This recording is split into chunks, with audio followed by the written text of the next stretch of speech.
Kareem Abdul-Jabbar and Moses Malone will collide at the summit.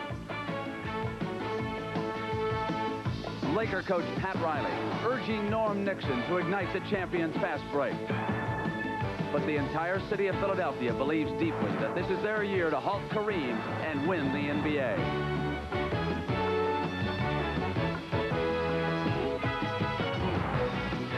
There's a full moon over Philadelphia and the Spectrum as CBS Sports presents Game 2 of the NBA World Championship.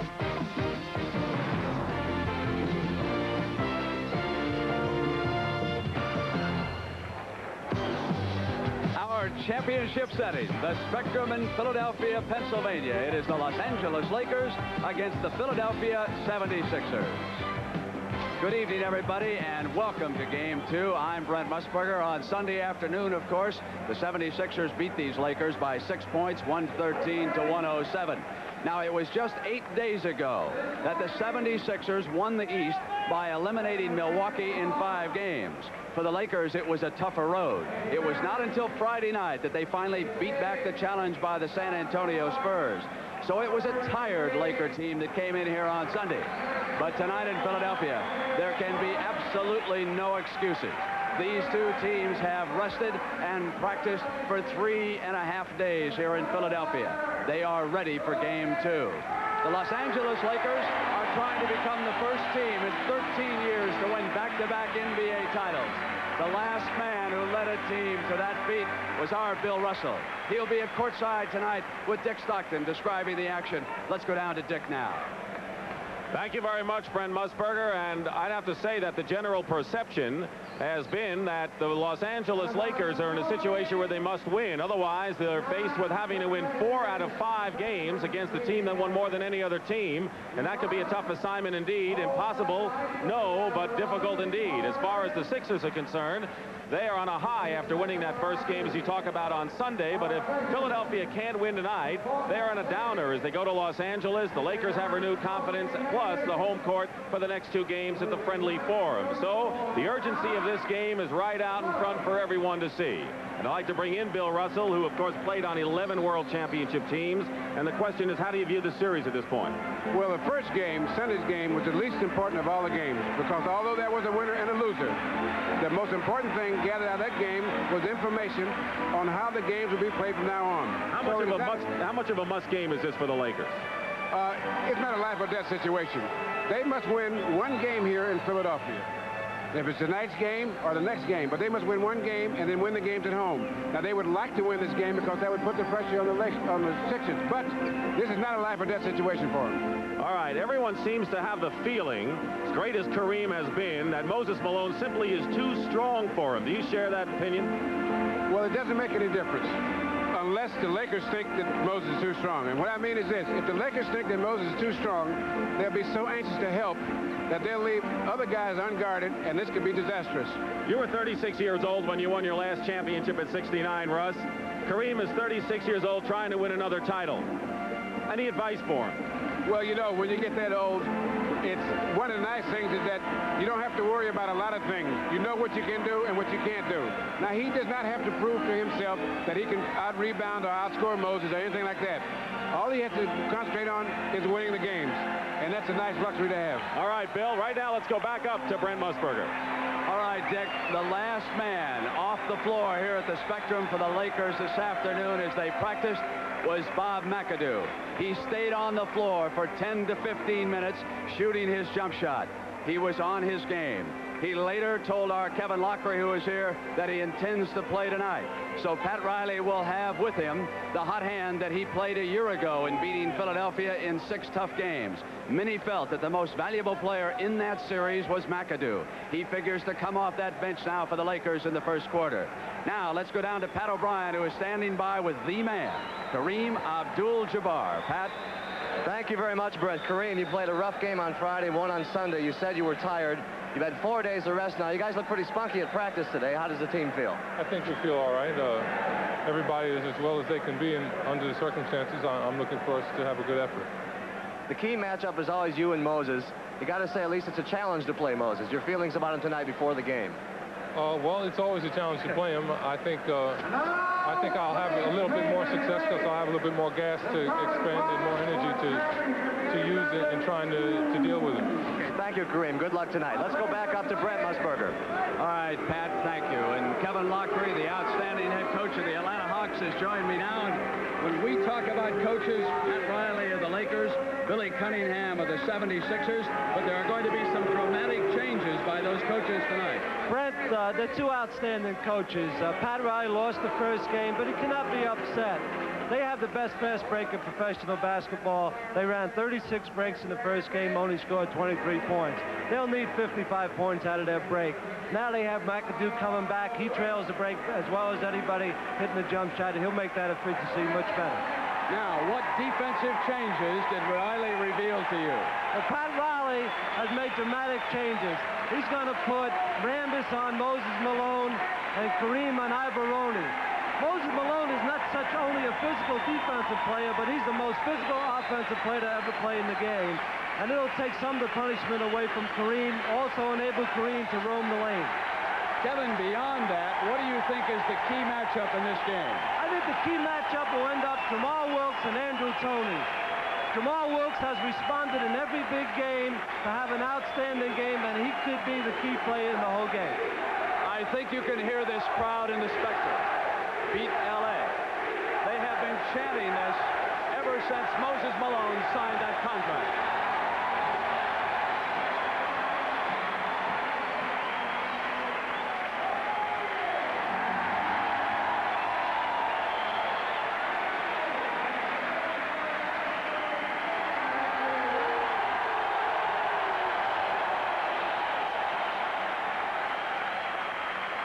We'll be back. It's Game 2 of the NBA World Championship on CBS in a moment. The NBA on CBS. Tonight's championship game is sponsored by Light Beer from Miller. Everything you've always wanted in a beer and less. Honda Motorcycles. Honda, follow the leader. And by Sharp Electronics Corporation. From sharp minds come sharp products.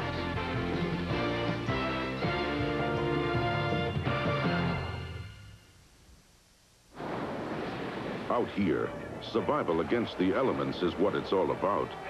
And when it comes to surviving against rust, that's what Krylon Rust Magic is all about. On metal surfaces like this, grueling tests against fog and acid rain proved even the leading national brand can't beat Krylon Rust Magic protection. And Rust Magic dries hours faster. Krylon Rust Magic for tough, fast-drying rust protection. Journey with Wolf, an interstellar adventurer, and Mickey, a young rebel, on a mission to rescue 3 stranded women. You're gonna need a partner, Wolf. He's already got a partner. From a planet no one has warned them about because no one has ever returned.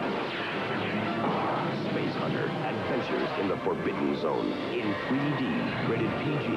The first movie that puts you in outer space is now playing at a theater near you. We're back at the Spectrum in Philadelphia. Now the starting lineups. Jamal Wilkes and Julius Erving in one forward position. The power forwards for the Lakers, Kurt Rambis. For the Sixers, Mark Ibaroni, both free agents. The centers, Kareem Abdul-Jabbar and Moses Malone. Magic Johnson and Andrew Toney at one guard position. And the 2 playmaking guards, Norm Nixon and Maurice Cheeks. Keep in mind that other people will move around to guard different people in this game. Darryl Garretson and John Vanek are the working officials. Earl Strom is the alternate. You will see many, as Kevin Lockery pointed out, many substitution switches in this game. There's Kareem Abdul-Jabbar, who scored 20 points and had only 4 rebounds. And he knows he's going to have to board a little bit better in this game. Moses Malone had his best rebounding game in the opener, 18 off the glass. Philadelphia is in white and Los Angeles in the dark uniforms. They're purple. Well, we'll spend the first few minutes with the guys getting used to guarding the guys they're guarding. Because, like, for example, Magic Johnson plays guard offensively, but he'll be playing forward defensively. And so the transition game is you got to find your man, and then also on the other end, your man has to find you. Moses Malone tapped the ball on the way up. So with the violation, Los Angeles has the possession. Magic Johnson into Kareem.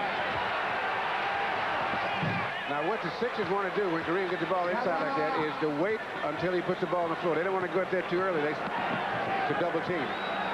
Maurice Cheeks penetrating.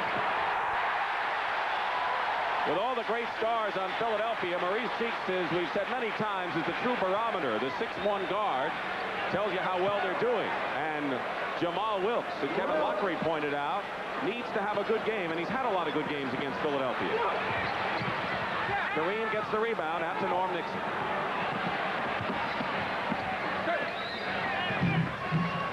Falls off, and Julius Erving comes up. He's dangerous in the open court.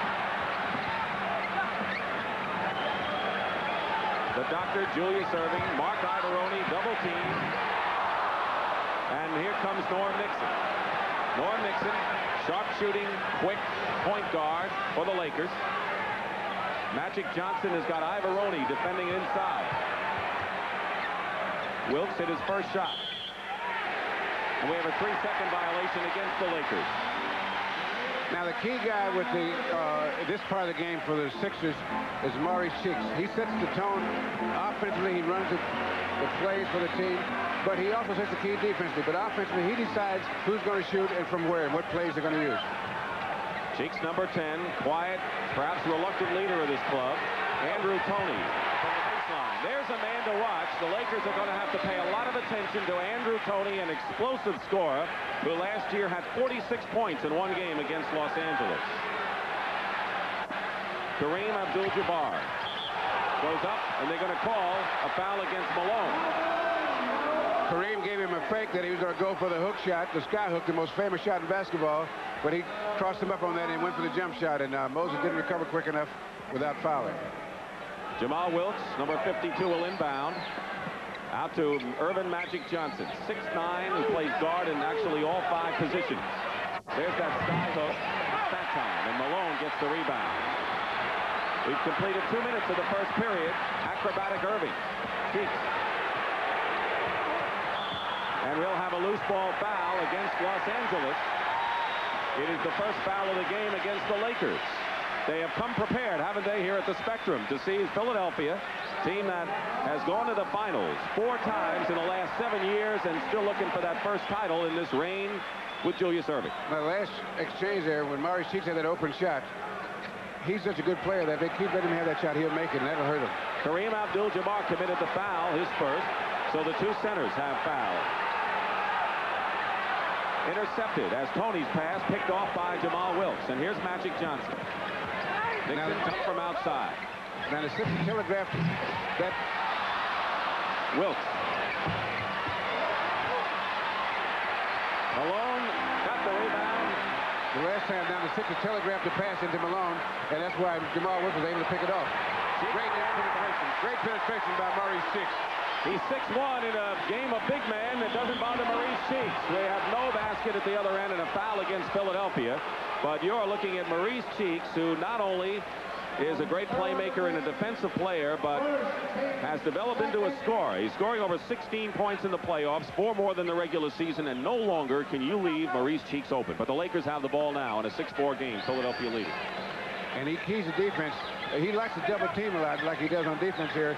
But with Norm Nixon, he can't do too much double teaming. They got the ball into Magic Johnson for the short shot, and we have our third tie of the ball game.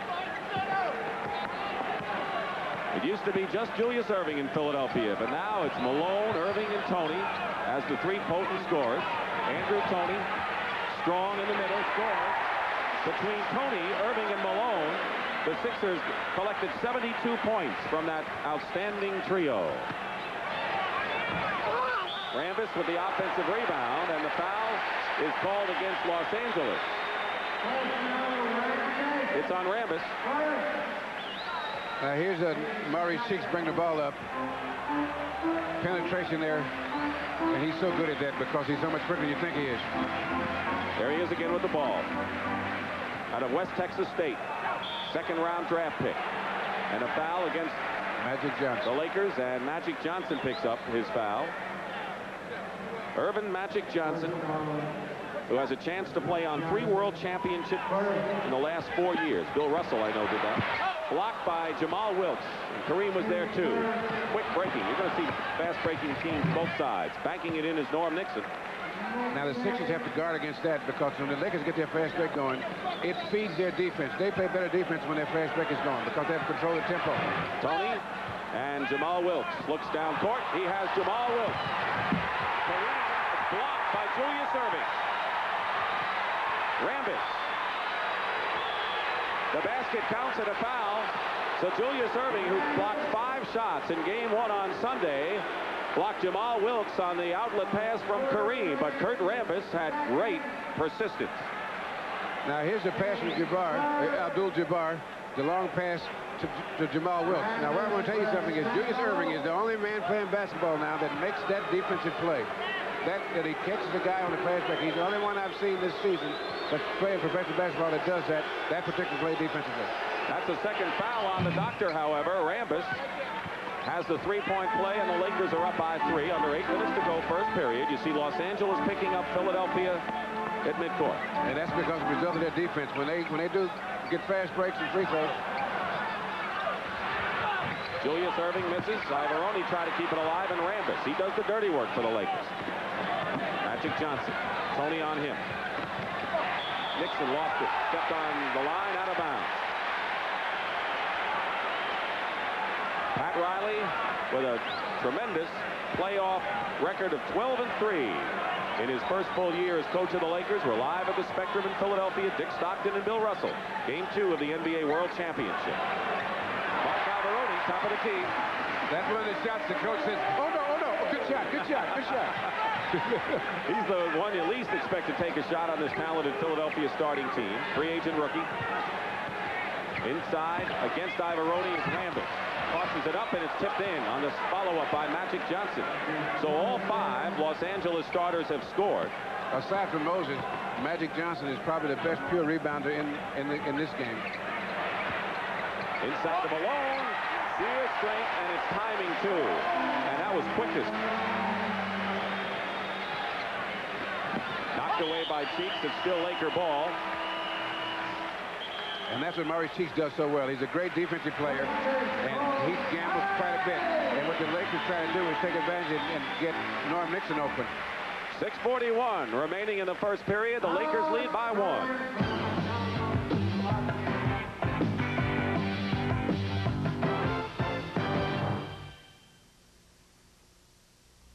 You think it's easy being a bullfighter?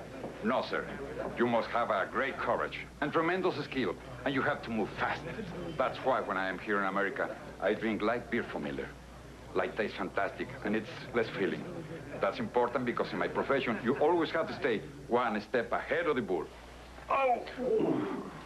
Make that 2 steps. Ah. Light beer from Miller. Everything you always wanted in a beer, and less.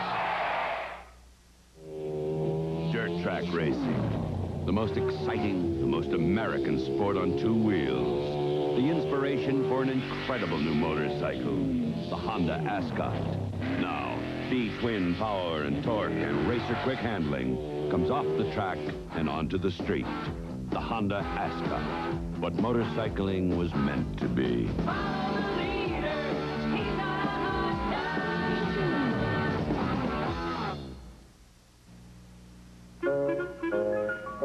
Sharp introduces a videotape recorder so personal, everybody thinks it's theirs.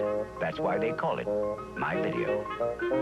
It has video search, uses 8-hour tapes, yet it's small enough to move from room to room, house to house, even out of doors.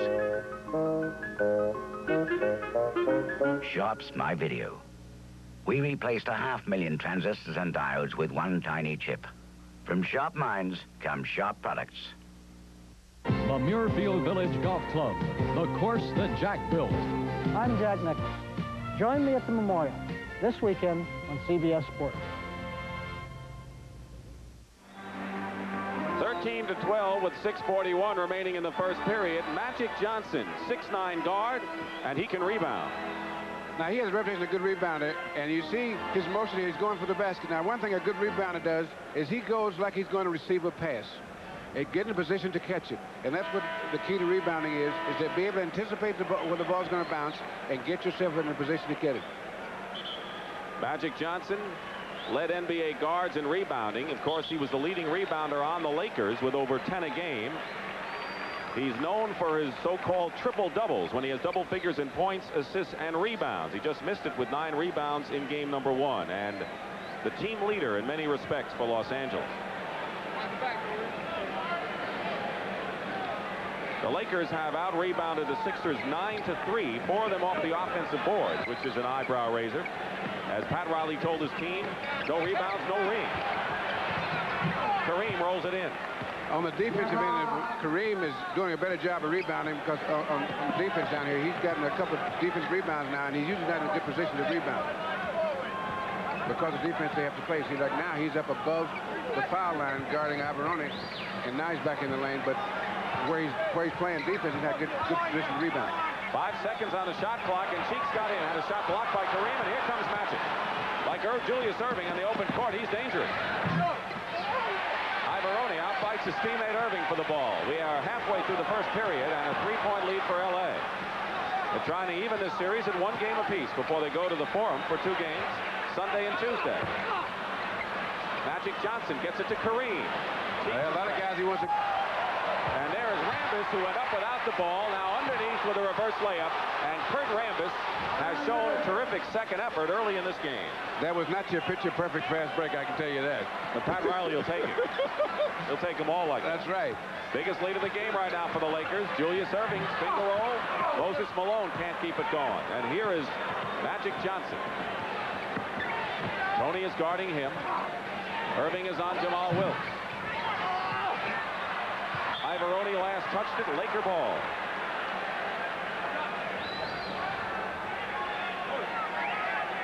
.5:17 remaining in the first period. Julius has missed his first 3 shots of the game. Lakers up by 5. Norm Nixon, Cheeks all over him like a blanket. Julius Erving and Magic Johnson are 2 guys that can go 1 for 10 from the floor and still have a great game. He can beat you a lot of different ways. You're right. There's that sky hook. Not that time. Malone lost it. Wilkes got it, and Wilkes scored. And I think they're all over Moses Malone. I don't know what the Lakers are doing, Russ, but they're really causing him some trouble out there. Well, they're pounding the boards, and what's happening with Kurt Rambis, he's keeping in contact with Moses no matter where he's going. There's the rebounding edge, a big one by L.A. They brought in Mark Landsberger, and Cooper will be coming into the game in a moment. Lakers bench not as strong without James Worthy, the rookie with a broken leg. And McAdoo shaken up. Andrew Toney penetrating inside. And Alvarone spun out. They'll shoot 2. Now, what happened on that play, the Lakers were trying to stop Toney going in and keep Moses off of the board. And because they took 2 guys to Moses, they left Alvarone free. And he did the right thing by taking the best, stepping right at that opening and taking advantage of it. Mark Landsberger, who did not play all that much this year, but had 10 rebounds to lead the Lakers in 19 minutes on Sunday's first game. Kurt Rambis goes to the bench, but for the Lakers, they're concerned that Kareem Abdul-Jabbar has picked up his 2nd personal foul. Here's Alvarone. Alvarone, like Kurt Rambis, a similar story. They were both cut from the New York Knicks. Actually, the day after one another, and Alvarone played in Italy, Rambis in Greek. And a lot of tryouts, and they finally stuck with a couple of fine teams. Alvarone with the Sixers, Rambis with the Lakers, and a 5-point LA lead.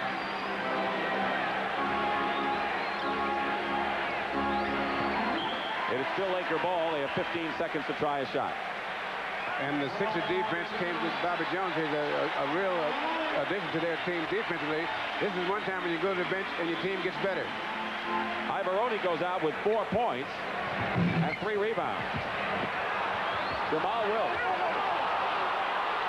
Billy Cunningham told us that they'll give Jamal Wilkes that outside shot. They don't want to have him beat him inside. And so far, Jamal has been dangerous inside. He has 5 rebounds, 4 offensive boards. 7-point lead for the Lakers. Matches their biggest. Maurice Cheeks. Now, Maurice Cheeks almost shoots out of duress, but when they need points, he doesn't mind putting it up there because he knows he can make it. He has great confidence. He's taken 7 shots already, so he has been open to take them. He's hit on 3. Team fouls. The Lakers have 4. The Sixers have 3. Landsberger is fouled by Andrew Tony. Coming into the game, and there's the one that the Lakers need the most. Bob McAdoo, who was a big spark in their championship last year. He did not play, of course, in Sunday's game. Clint Richardson did play and was a hero for Billy Cunningham's 76ers. Now, if Bob McAdoo is okay, he changes the whole character of the Los Angeles team, because he's not the outstanding force that Kareem is in the middle, but he's quick, and it gives them a lot of quicker defense, and they run better. And he's an offensive threat off the bench, something that they don't have otherwise. And there he is, Bob McAdoo. And we know his arm's all right. It's his leg we're worried about. And I bet you that thigh feels just a little bit better. I don't know how much he can play in this game. Bobby Jones, basket will count, and a foul away from the ball. On Mark Landsberger. He was pushing Moses. They were pushing each other. Landsberger, of course, has the reputation of being kind of a brutal physical player. Commits the foul, and that's the 15th foul on the Lakers. That means they're in the penalty. And a shot is tacked on. So Moses Malone, who has 2 points, will go to the line. That'll be 1 shot, but it's the 15th foul against L.A. At this point, the fine-tuning of the little changes that Pat Riley has made has so far paid off for his team, because he's done a lot of little things different than he did in the first game.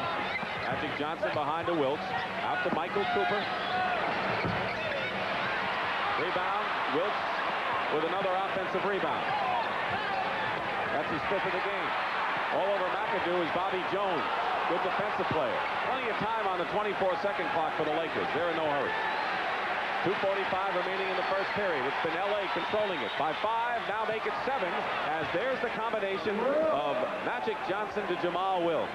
These guys have such contact with each other. It's almost like a spiritual thing with those two guys. Cheeks comes right back with 2. Do you remember a combination like Magic and Wilkes? That was with Bob Cousy and Tom Heinsohn. These guys could just feel each other. They didn't even have to see each other to know where the other guy was. 2:20 remaining in the first period. Lakers by 5, 25-20. Dick Stockton and Bill Russell here at the Spectrum in Philly. They gave Magic Johnson that shot in game 1, and he responded just like he did there. Now, the Sixers would like for him to take that shot, but they don't know that he'll make over half of it when he's in the right rhythm. Less than 2 minutes to go as Malone lost the pass from Cheeks, and the Lakers. Billy Cunningham just slightly concerned. He said that we don't want to be 1-1 going to L.A. because the Lakers will be feeling good. We have a long way to go, but L.A. is leading by 7 and playing solid basketball.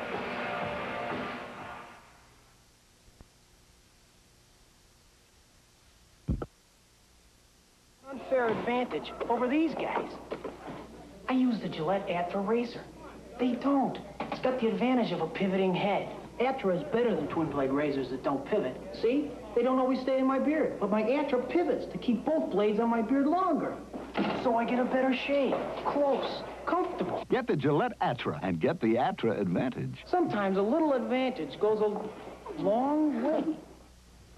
Like all actors, I have an agent. Sign that. And a business manager. Pay that. And a secretary. Don't lose that. Luckily, Canon's come up with personal cartridge copiers. You know, the entire copying process is in here, so maintenance is as simple as this. And copies come in black, brown, or blue on plain paper. Finally, Canon PC-10 or PC-20 for the most important person in my life, me. For information, call toll-free. Canon Personal Cartridge Copying. Plain and simple. 1952, George Stephen invents the incredibly durable Weber kettle. Incredible. It soon becomes the best-loved way to broil burgers and roast the Thanksgiving turkey. We love it. But nobody loves cleaning out the ashes. We don't love that. Weber engineers, deep in thought, invent the one-touch system. Weber's one-touch opens to circulate heat and seal in the juices. Ooh. Weber's one-touch closes to put out the fire. Best of all, Weber's one-touch sweeps out all the ashes. Thank you. You're welcome. The Weber one-touch, only from Weber. How about a 6th sense between Magic Johnson and Jamal Wilkes, Russ? Now, you know, seeing this pass that Magic Johnson makes, he has to trust that Jamal's going to come out there. Now, look at this timing on this pass, because it's so essential. Because there was only a half an inch there. Any quarterback anywhere would be proud of a pass like that. I'm sure they would.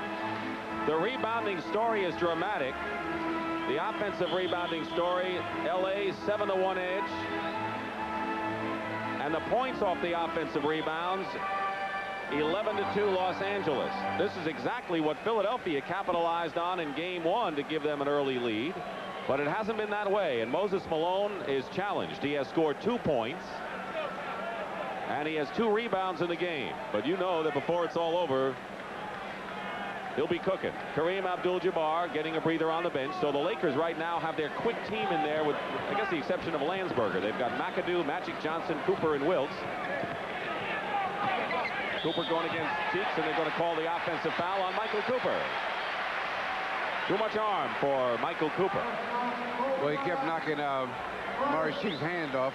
I guess he says you're not supposed to hand check. Clint Richardson and Maurice Cheeks, the backcourt now. Andrew Toney is on the bench. Irving Malone and Bobby Jones up front. Cooper is doing a defensive job on Cheeks. Clint Richardson. I'll tell you what, Clint Richardson, who played forward in college, is 6'3", but he can battle anyone inside. He scored 15 points in game 1, 10 in the third quarter. Well, what Clint Richardson has done is made himself a good shooter just by hard work and practice.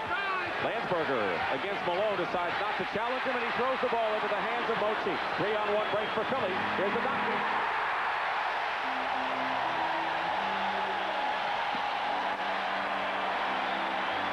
You turn the ball over against that team, and they will scold you.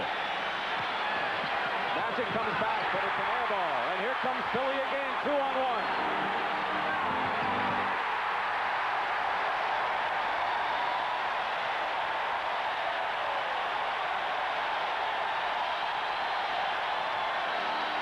And that's how fast it happened. 6 in a row for the 76ers. I thought that Michael Cooper made a good defensive play down there. But Julius Erving made a better offensive play, right? Jamal Wilkes on the run. And Bobby Jones tips it to Clint Richardson with 38 seconds to go in the first period. And the doctor trying to make it 3 in a row. Magic has Wilkes down court. So is Bobby Jones. Jamal Wilkes is having a brilliant first period. He has scored 10 points and has also grabbed 6 rebounds. And done a good defensive job. Notice how Bobby Jones, one of the best defensive players in the league, got right down to challenge Wilkes. 11 seconds to go, and now Philly playing for the last shot. Lakers by 3. And a whistle and a foul on the Lakers with 5 seconds to play. Mark Ivoroni comes back into the ball game for Philadelphia. Irving will take a breather, and here also coming in for the Sixers is Earl Puritan.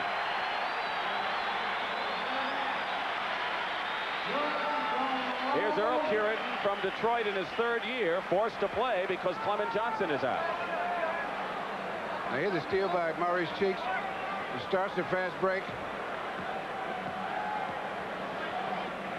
And he knows what to do with it when he gets it. Maurice misses the free throw. He has 1 more. The Lakers have 5 seconds to try to get a shot up, leading by 3. And he missed them both. That's rare for Cheeks. Clock running out. Landsberger misses at the buzzer. So the Lakers' biggest lead was 7. They've held a 29-26 lead over Philadelphia. And will return to the Spectrum after these messages and a word from your local station. This is CBS.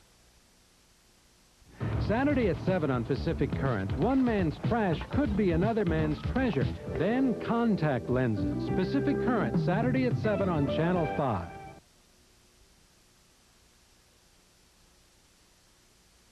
Easy.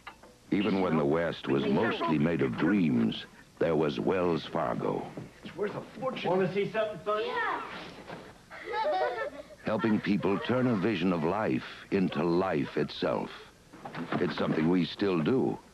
If you need money to buy, build, or become something, Oh, excuse me. talk to the bank that's been lending money to Westerners It works! longer than any other bank.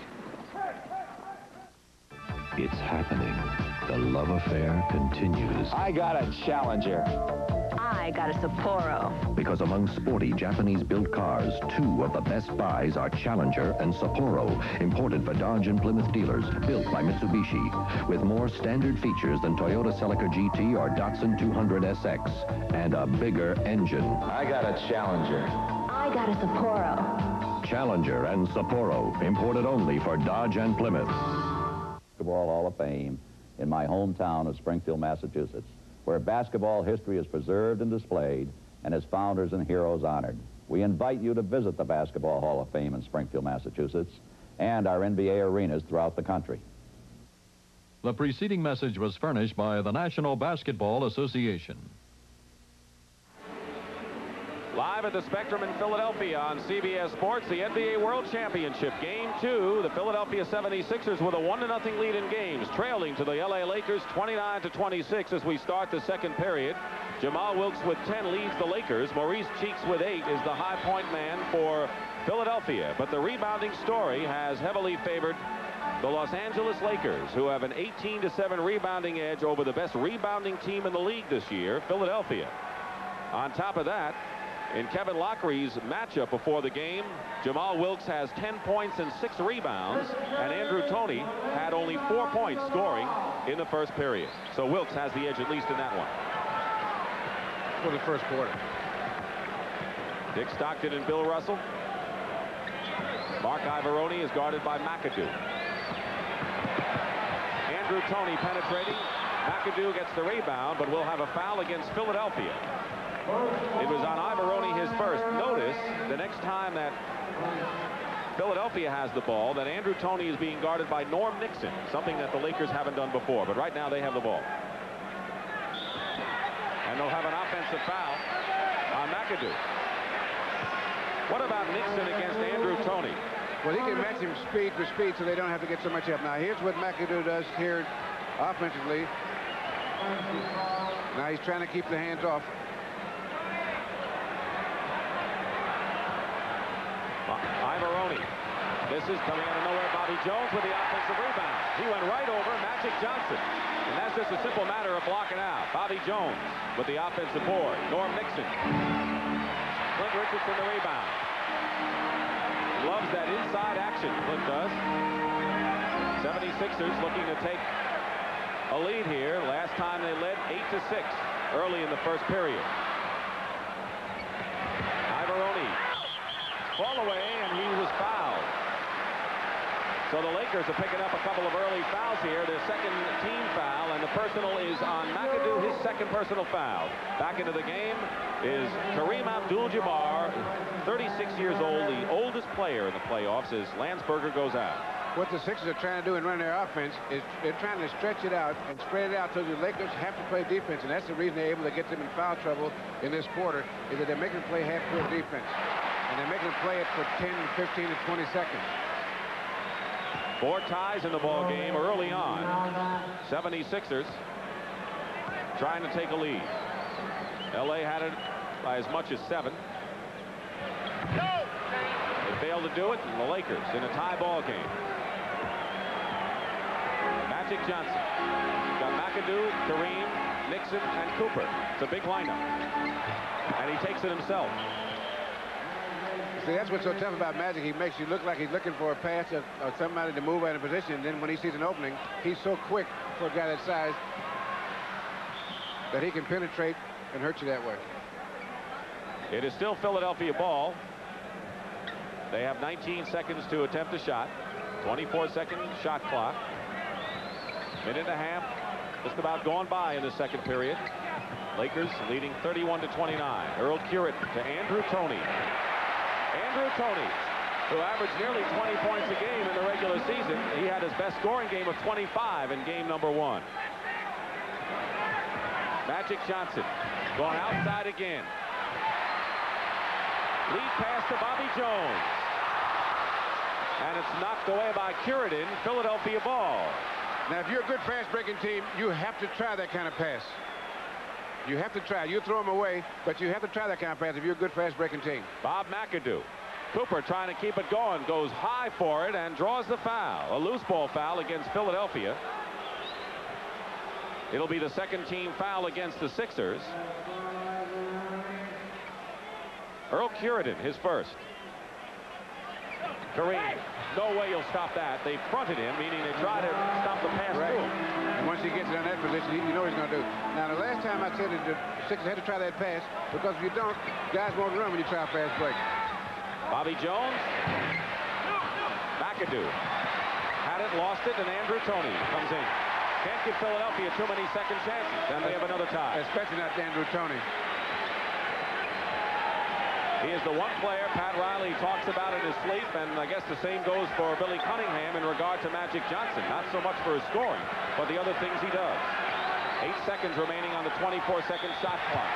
And we'll have a push against Philadelphia, and their 13th foul meets with displeasure by the capacity crowd here at the Spectrum. And it's on Earl Curidan, who commits his second foul. We have 9:22 remaining in the second period, and we're deadlocked, 3-3. When you're a big guy like me, people always want to see just how strong you are. So after this arm works, this arm always relaxes with light beer from Miller. The light's got a third less calories than the regular beer, and it tastes great.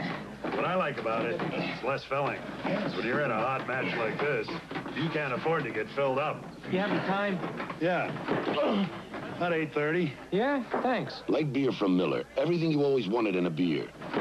And less. Next. Covering Jerry Pate is a super opportunity for a photographer. If I win this tournament, I'm going to make you famous. I counted on my Canon AE1 program with all the features a pro wants to capture all the sides of Pate's game. Now it's your turn. I told you I was going to make you famous. The AE1 program makes the toughest shots simple. The Canon AE1 program. So advanced, it's simple.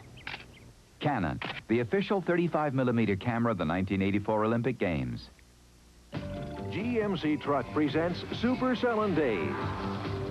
Get a GMC S15 pickup equipped with any one of 3 special option packages and save. Or get a specially equipped GMC van or full-size pickup and get automatic transmission or air conditioning at no extra cost.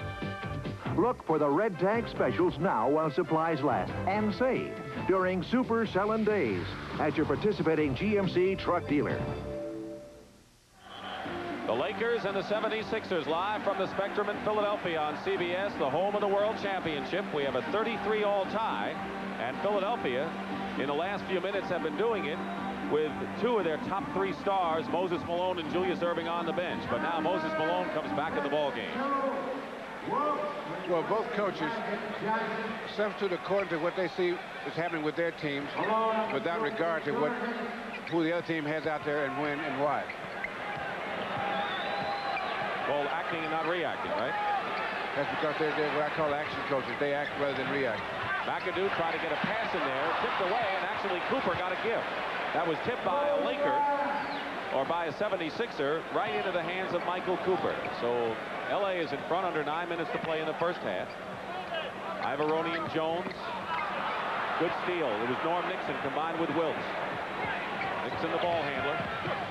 Kareem coming up the court at his own pace and waiting for Abdul-Jabbar to get into the flow. Doubled by Toney and Malone. Wide open is Michael Cooper.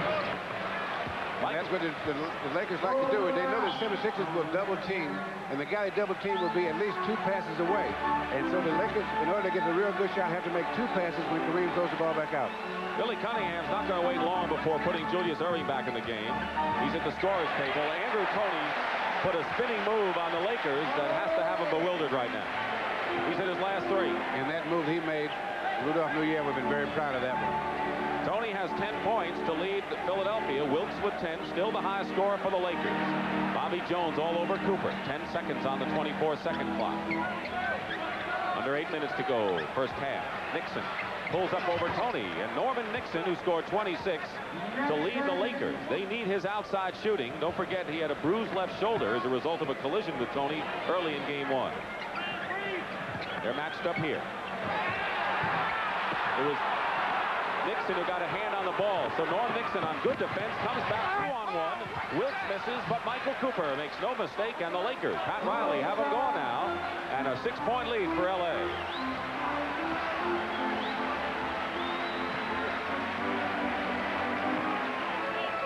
Ivoroni bringing McAdoo up outside. Intercepted by Ivoroni. Toney trying to get a screen from Malone, drives it again. It's blocked this time. And they'll call an LA foul. It's on McAdoo, I believe, and it'll be his third personal foul. Here comes Irving.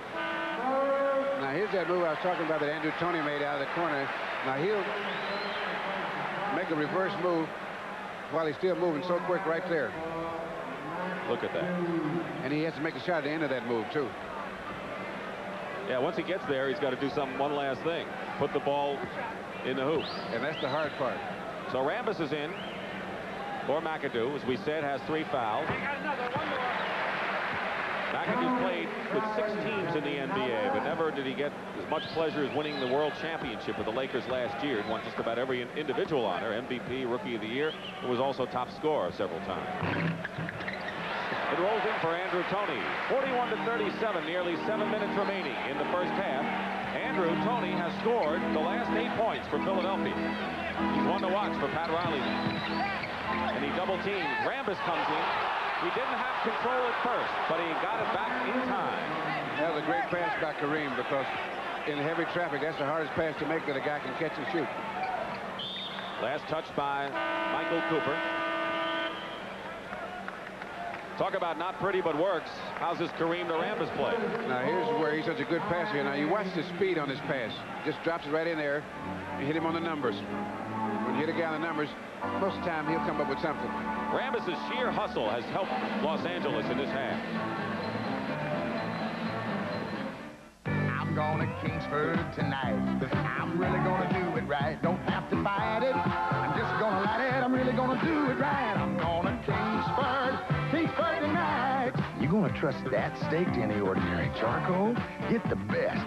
Kingsford fires up fast, easy every time. Get out in Kingsford. Do it right. I can't wait for that first bite. Kingsford tonight. I'm going to Kingsford tonight. I'll tell you, trying to get cultured isn't easy. We just went to the opera and we didn't understand a word. Yeah, but that big guy in those tights sure could sing. Well, at least we still drink a very civilized beer. Light beer from Miller. Light tastes great. But us impresarios drink it because it's less filling. We can't afford to get filled up. Tomorrow night, we're going to the ballet. Yeah, I sure hope they do it in English. Me too. Light beer from Miller. Everything you always wanted in a beer, and less. It began with the story of a boy, a girl, and a universe. It became an epic battle between the forces of good and evil. Now, return to a galaxy far, far away.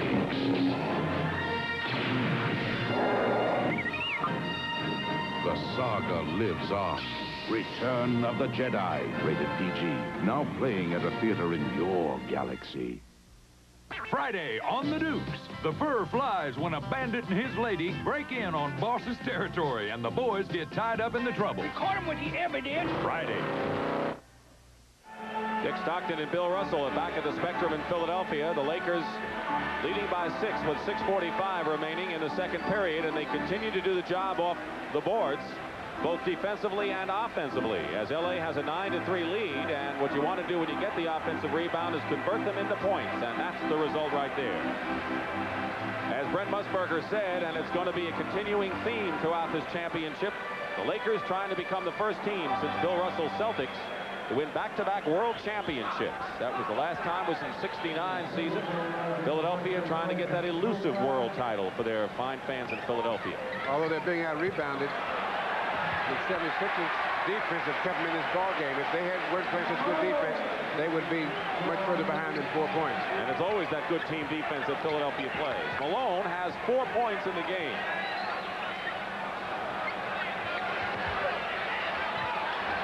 Loose ball, 8 seconds on the shot clock, and Magic Johnson. Ivaroni out battles Kurt Rambis. Clint Richardson should come up with this one. And Rambis the rebound on what should have been 2 points for Philadelphia. Back to Wilkes from Kareem, and we'll have a foul. Traveling, no, traveling called against. And Julius Irving calls that. That's what we mean when you look at Julius Irving scoring. He has 4 points in the game. But I'll tell you what, he's contributing in so many ways. It was blocked shots and rebounds and assists in game number 1. And he also scored 20. 6 minutes to go in the first half. 43-39 Lakers. Foul before the shot. That'll be the 13th foul against the Lakers. Team fouls are 3 and 3. That one's on Kurt Rambis. Number 2 on Rambis. 6 and you're out of the game. Now here's the guys battling. And there's one. I think the foul was before he went up for the shot. Mark Ivaroni, who helped Ralph Sampson at Virginia. Inside to Malone. Moses Malone. Strong, quick, timing, the name of his game. A relentless force to the basket. You know, it's almost like with Moses, you push him and you push him and you push him, and when you get tired of pushing, that's when he ends up going to the offensive shot there. Sky Hook is missed, and he'll go to the line and shoot 2. And right now, Andrew Toney. It was Ivaroni and Rambis who actually went in at first, and Andrew Toney's upset right now. Moses Malone has picked up his 2nd personal foul. Toney's a little hot under the collar. 14th foul against Philadelphia, and Abdul-Jabbar will shoot 2. And Moses is a little upset, too. You don't want to get him upset. Why not?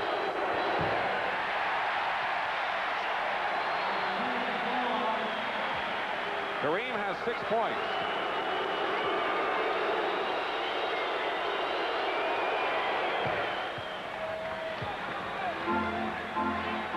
Three-point lead for the Lakers. 5.5 to play, first period. Philadelphia's guards, Tony Cheeks and Richardson, have taken most of the Philadelphia shots so far in this game.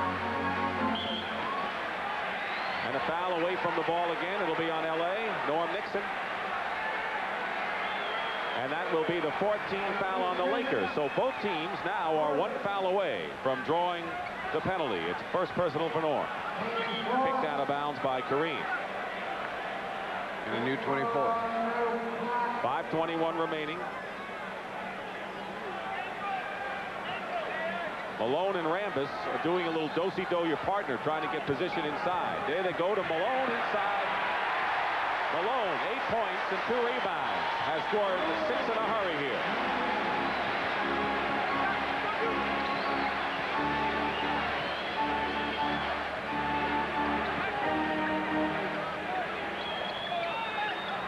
Jamal Wilkes into Kareem against Moses Malone. The shot that Bill Russell says no one has been able to stop in 20 years. It looks like he can take it another couple of years. Julius serving. Now Magic picked him up. Swing the pass to Maurice Cheeks. Julius gets his first rebound of the game and will have a jump ball.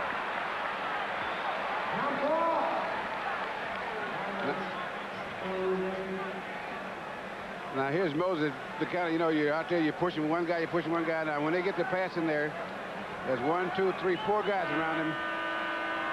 Didn't do any good. The regular square dance. Bobby Jones comes in for Ivaroni. Like Rambis, he has been a workhorse. 5 rebounds and 5 points so far from Mark Ivaroni. Rambis jumped with Irving, and Philadelphia controls. Trailing by 3, Lakers trying to even the series at 1 apiece. Nixon and Toney. What a duel that is. But Andrew got to step in. Rambis gets the rebound, and now they go to Nixon. Sixers are back on defense. And a discontinued call against Nixon. Double dribble. Now the referee, Norman Nixon, is upset because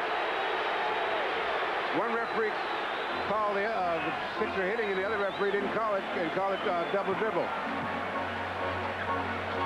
It's still 46-43 in favor of the Lakers. They're triple teamed Julius for the moment. 9 seconds on the shot clock. Out of bounds. Now here's a play when Nixon is dribbling up. He stops here, and there's the ball is hit by Maurice Cheeks. And it was called double dribble, which was not the correct call. Cheeks either got him or the ball, in which case it wouldn't have been a violation. Michael Cooper comes into the game. Kurt Rambis goes out. Rambis has scored 7 points and 4 rebounds, so the power forwards have done their job. Going up is Julius. And the 24-second clock expires. No basket. They didn't get up in 24 seconds, and now Billy says it hit the rim, didn't it? And if it did...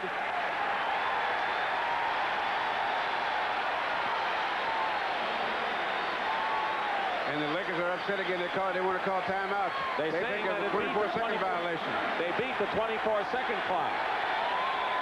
At the buzzer, they beat it, and the Lakers are perturbed. Pat Riley is at center court with Kareem, with John Bannon. And the Lakers are really disturbed at that last call. You're looking at a new design that puts style and technology in total harmony. It's America's all-new aerodynamic sedan. Pick up the tempo of your life. The '84 Ford Tempo. New functional ideas led to Tempo's sporty form, making it one of America's most aerodynamic sedans. Inside, there's more rear room than a Mercedes 300D. And Tempo has the world's most advanced automotive computer, which continually monitors the new 2300 high-swirl combustion engine. This computerized regulation helps maximize fuel efficiency and helps give a surprisingly quick power response. There's road gripping front-wheel drive and dedication to quality, like close body fit tolerances that you can compare with any European sports sedan. Tempo, style and technology in total harmony. Tempo of your life. And you give it a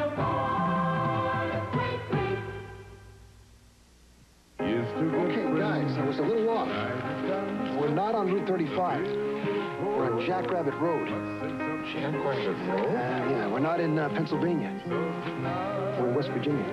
West Virginia? They got some great-looking steaks inside, and Lowenbrow on tap. Let's go. When you want the taste of a truly great beer, tonight, let it be Lowenbrow. You really lucked out this time. I knew we were Lowenbrow.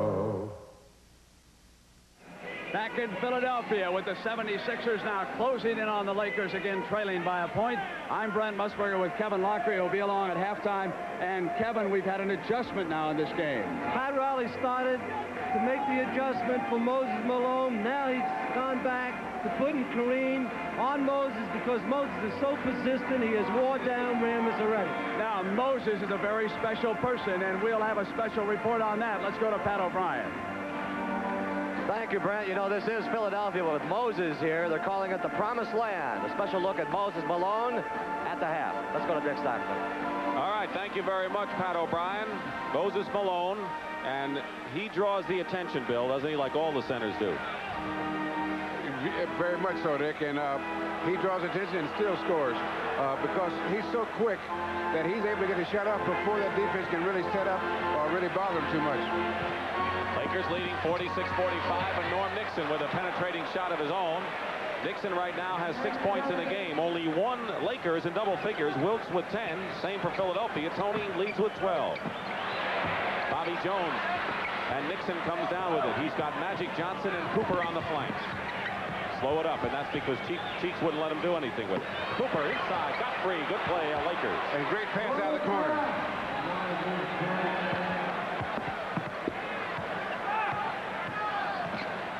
3:15 remaining. In the first half, Tony takes steps. Now the Sixers are a little bit out of sync on the last couple of plays down. Lakers can match their biggest lead of the game. They fail there, leading by 5. 3 rebounds for Malone. And this is time that usually Maurice Cheeks comes up with an open shot. Tony looking for Irving. Bobby Jones. 8 seconds on the clock. Malone draws the foul. 15 foul against Philadelphia, and Moses will shoot 2. There was some controversy earlier whether the 24-second buzzer had expired. Well, here's the shot. Does it hit the rim? That's the key thing. No, it did not hit the rim.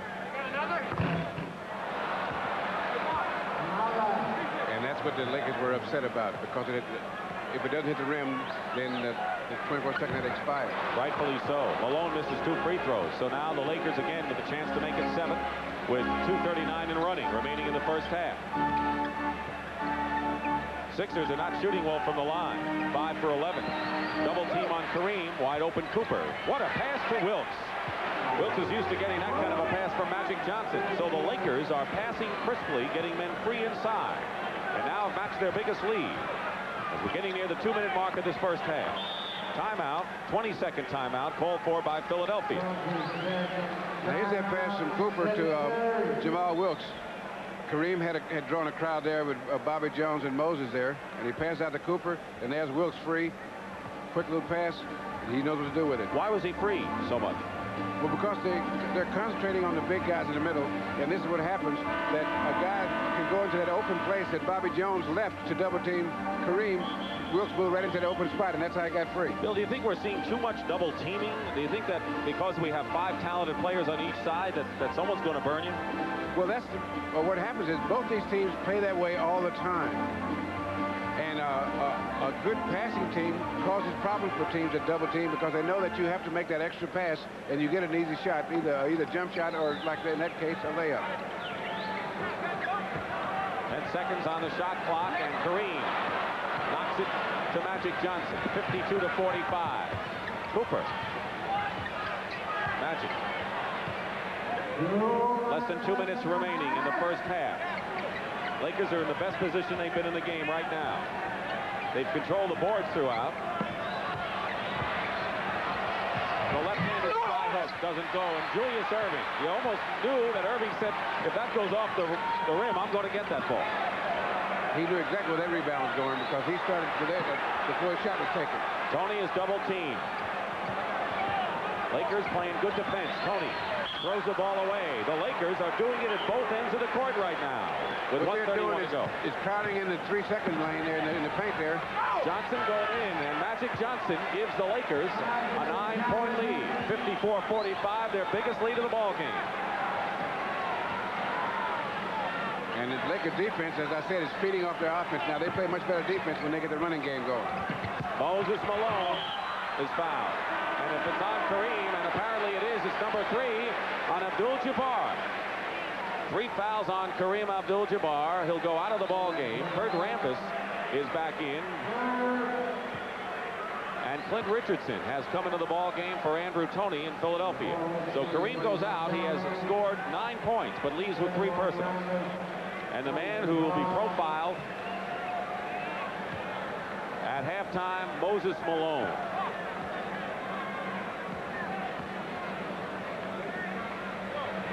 So now it's Clint Richardson, as you just saw, with Cheeks in the backcourt.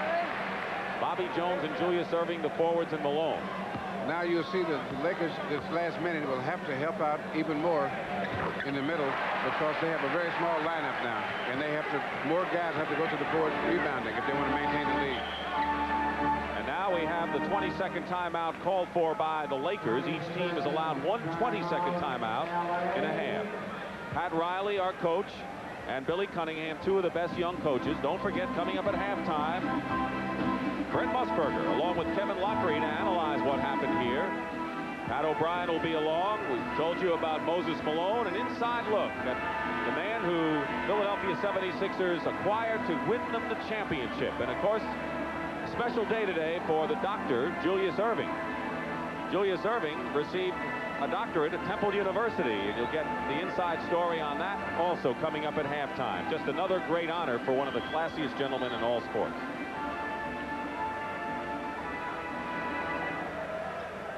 There's no honor that you can give Julius Erving that he doesn't deserve.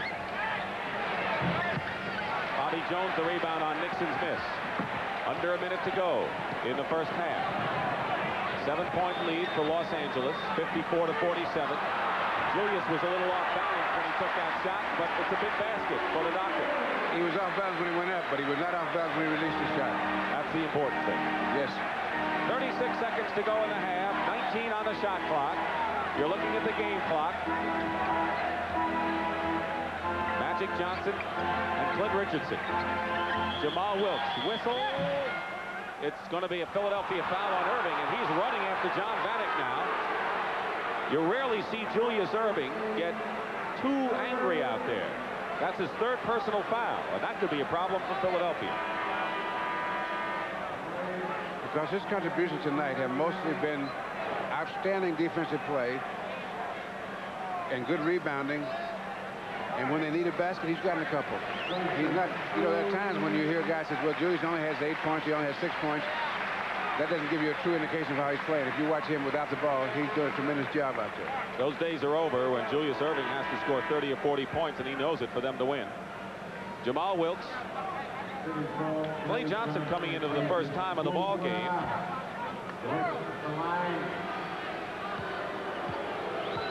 Wilkes has 6 rebounds and 12 points in the game.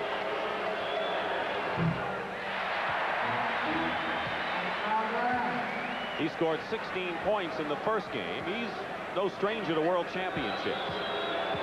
He won 2 with the Lakers, of course, and 1 with the Golden State Warriors. Yeah, those good teams seem to follow him around, too. That's the way of putting it. So Philadelphia can play for the last shot right now, 55-49. The last time the Sixers had a lead was way early in the first period when it was 8-6. 7 seconds. And they'll have an LA foul. So the Sixers will get a chance to go to the line. Earl Curitan quickly checks into the ball game for the Sixers. And Moses Malone is going to go out and get an early breather to get ready for the third period. So Earl Curitan, who had less time this year because of the acquisition of Clement Johnson, gives Malone a rest. And the reason Billy Cunningham took Moses out is that if there's a rebound, you want to make sure he doesn't pick up a cheap foul, which is always a possibility, except now it's not because he's not in the game. He's got 2 fouls. Maurice Cheeks brings the Sixers to within 4 points. 6 seconds to go. Magic Johnson going all the way with this. Passes to Wilkes. It would have counted had it gone, but it didn't. And the Lakers, who had a lead as big as 9 points in this first half, will go out with a 55-51 lead at halftime of a second game that they want badly. And we'll be back to the Spectrum and Brent Musburger when we return in just a moment. Was Gillette Foamy thick enough and rich enough to restrain a rushing roller coaster? No. So we improved Foamy, made it even thicker and richer. Now is improved Foamy thick enough and rich enough?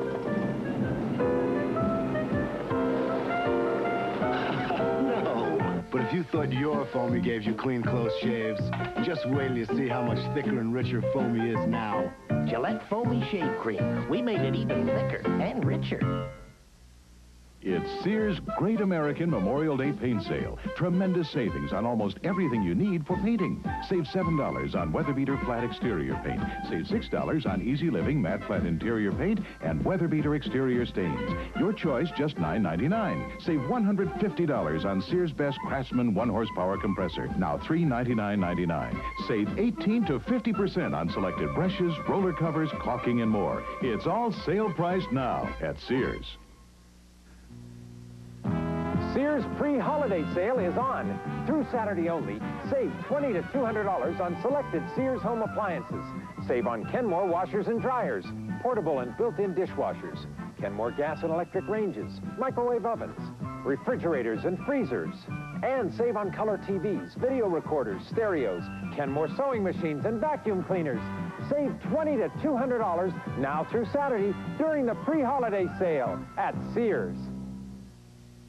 When you buy a dozen new Top Flights or Top Flight XLs, you get something extra, distance. Because T to Green, Top Flight, and the higher-flying Top Flight XL are the longest balls. And now they're the longest dozen, too. That's because the new Top Flight bonus pack makes your money go further.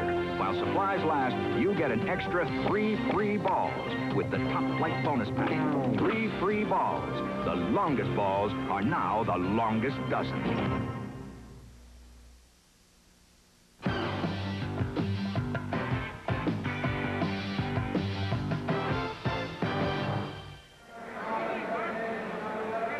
We are at the half, game 2 of the NBA World Championship Series here on CBS, and the chess game between Pat Riley and Billy Cunningham continues, with the Lakers leading the 76ers right now by 4 points.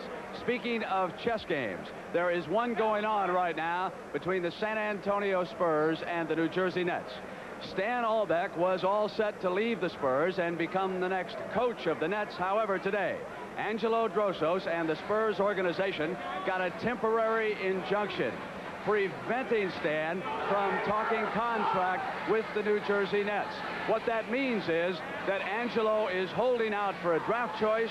Then he will be glad to let Albeck go coach in New Jersey. Now, when Stan finally leaves that team, a candidate to replace him would be Bobby Weiss, who is now an assistant coach with Dick Motta and the Dallas Mavericks. If Weiss does not land that job, he is also a candidate at San Diego. And right now in Houston, Tommy Heinsohn has told the Rockets no.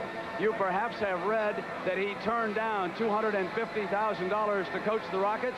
Tommy told me a short time ago the offer was not even close to that. That if the Rockets want to come up with that much money, he'll be glad to go down there and coach Ralph Sampson. Moses Malone, a very private man here in Philadelphia. He is reluctant to grant in-depth interviews, reveal himself and his family, but he did just that to our Pat O'Brien. Let's go to Pat. Brent, you might think a team with Mo Cheeks, Andrew Toney, Bobby Jones, and Julius Erving would be enough. Think again. The 76ers wanted the championship badly, so they went out and got themselves some help. And oh, what a difference it's made. He is Moses Eugene Malone. And the people here are hoping this is the promised land.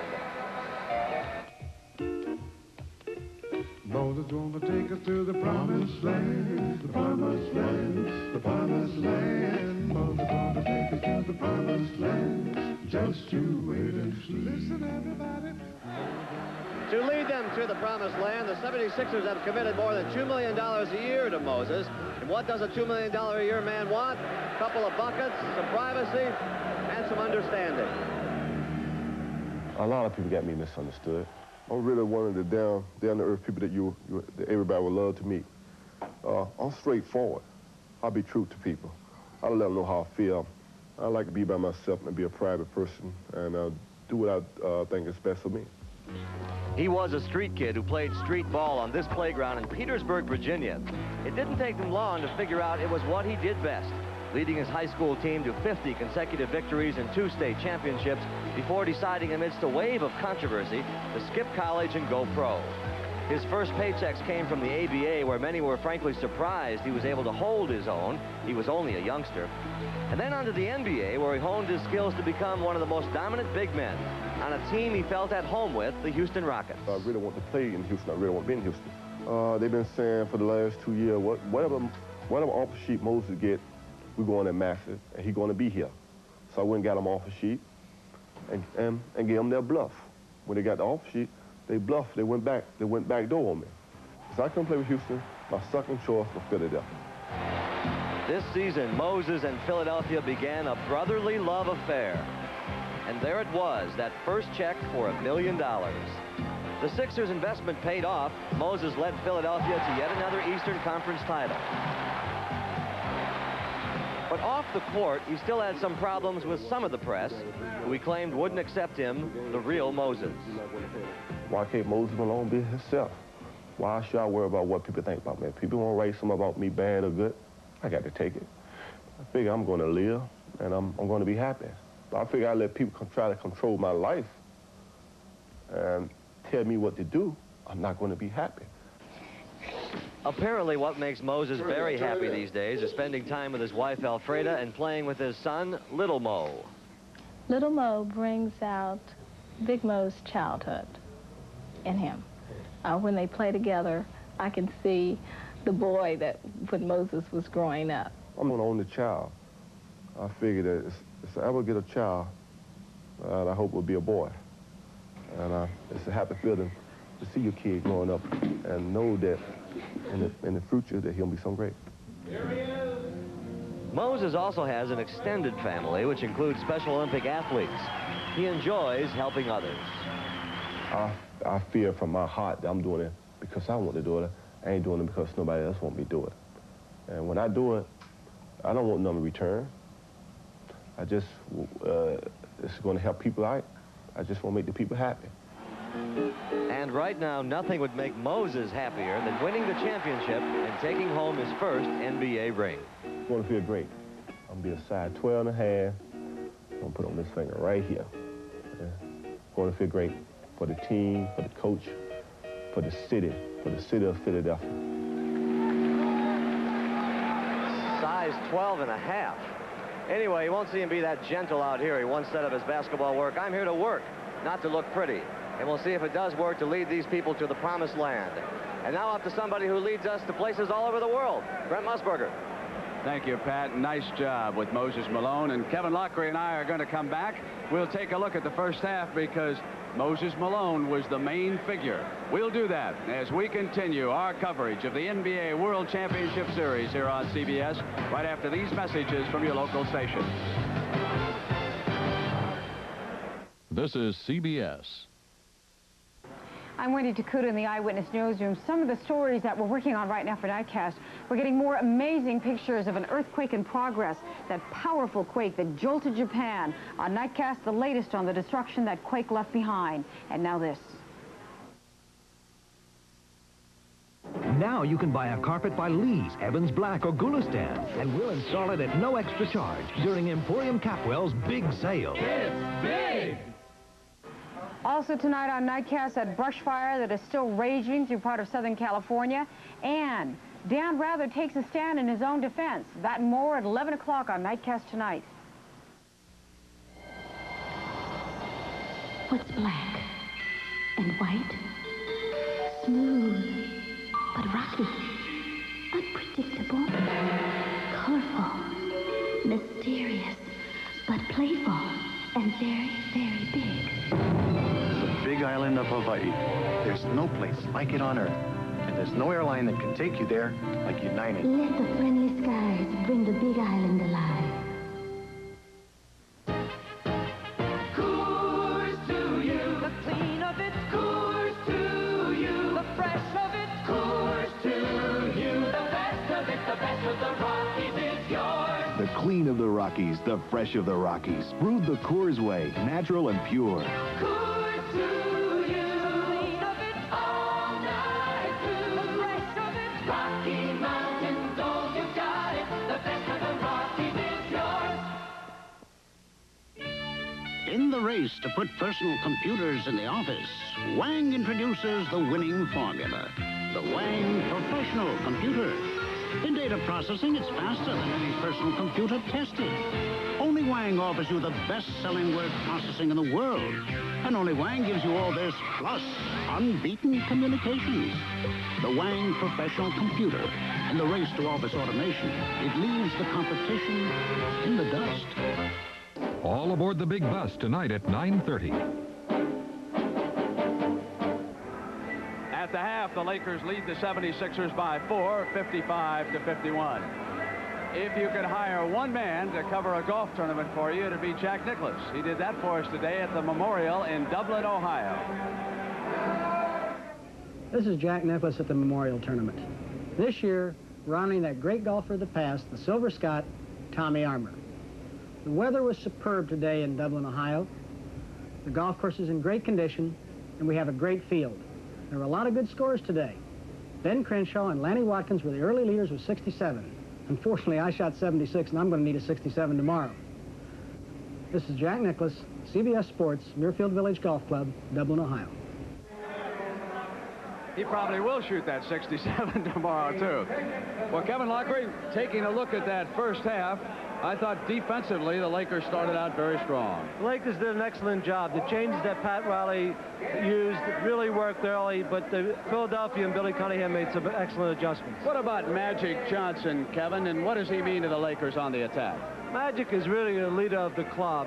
He sets up the whole offense. He's very unselfish. He's probably the best passing guard in the league right now. He can do things because of his size and make great plays that other players cannot do. Let's take a look at Magic in action, and we will illustrate exactly what Kevin was talking about. Magic is 6'8", looking over Cheeks, who's only 6'1", and they're both league guards. Here he hits Wilkes to the basket for an easy layup. That's a great pass. It looks so easy. Now let's talk about the major adjustment that had to be made on Moses Malone. They put a move to put Ramos on Moses, and it worked very, very well. But Moses is so persistent, so physical offensively, that he could wear down the whole team. He wore down Ramos. Here's Rambis trying to front Moses. He's not as big as Moses. They can lob the ball over Rambis. In this case, Moses gets it and slam dunks it for an easy basket. Then following a timeout, what did Riley do? Pat Riley made the adjustment by putting Kareem back on Moses. Obviously, he's bigger than Rambis. When he fronts him, it makes it tougher to pass over Kareem. Here's Kareem and Moses fighting. Here's the physical part that they wanted to avoid with Kareem, but they had to go back to it. Kareem can stop Moses because of the size, but he did pick up his third foul, which could turn this game around by having to guard Moses. Kevin, take me into the second half from a coach's standpoint. What would you do right now if you were Pat Riley and the Lakers? Pat Riley has to be very, very excited about the play in the first half. He's been able to generate a first fast break. L.A. has stopped Dr. J particularly. They moved Jamal Wilkes to Dr. J. He's done an excellent job. Doc only has 3 baskets, 2 on fast break. L.A. has stopped their break very, very well. On the other side, what would you do if you were Billy Cunningham? If I was Billy Cunningham, I'd try to get that ball down deep to Moses Malone every single time down the floor. Let him wear out the whole L.A. team.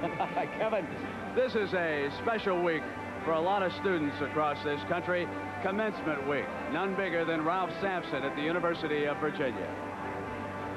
And Ralph made his mother extremely proud. It's just probably the best day of all. Earlier today, Temple University bestowed a degree on the man we already called Dr. J, Julius Erving. It became official as Dr. J received an honorary doctorate of the arts. My canvas is a backboard. My stage is a court. And my brush is a basketball.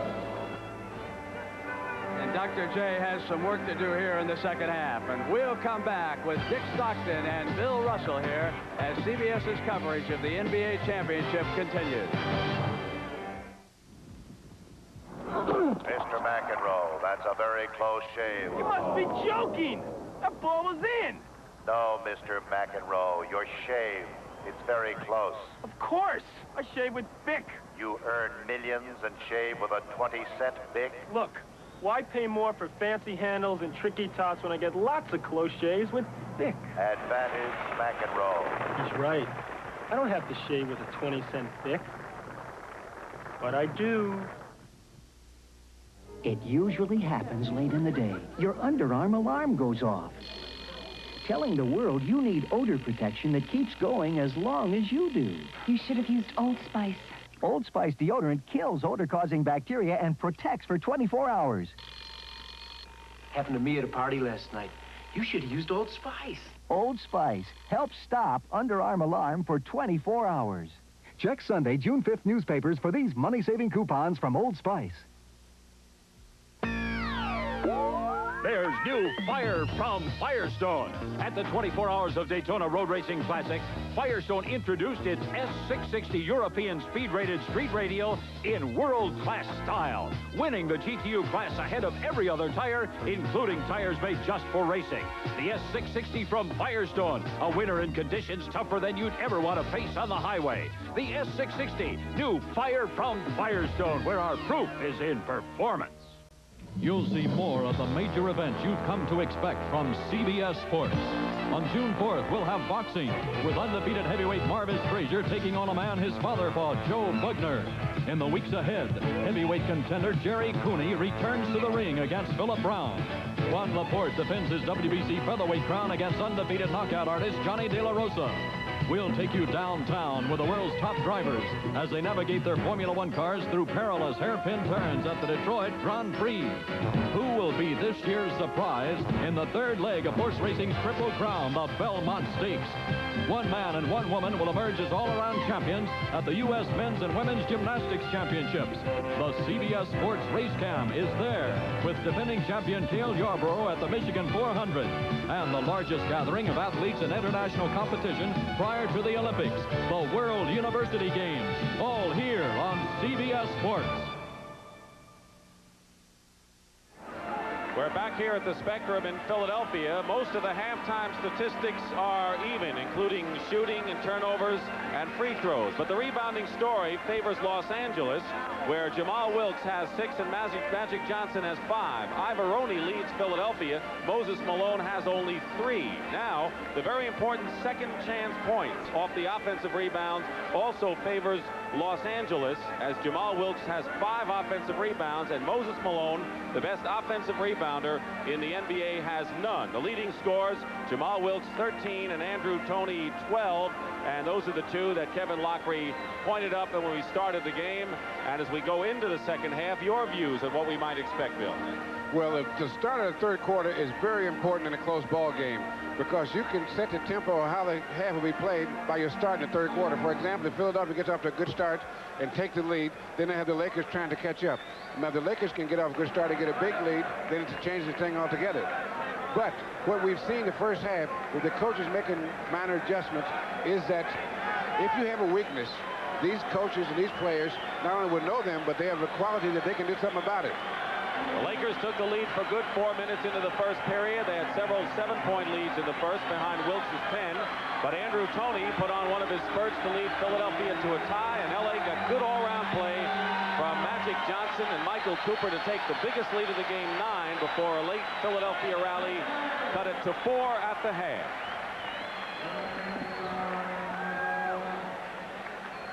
Here on CBS, the home of the World Championship. 24 minutes to go at least in this ball game. Philadelphia won the opener. They lead 1-0, best of 7. Irving working against Magic Johnson, and Julius rolls it in.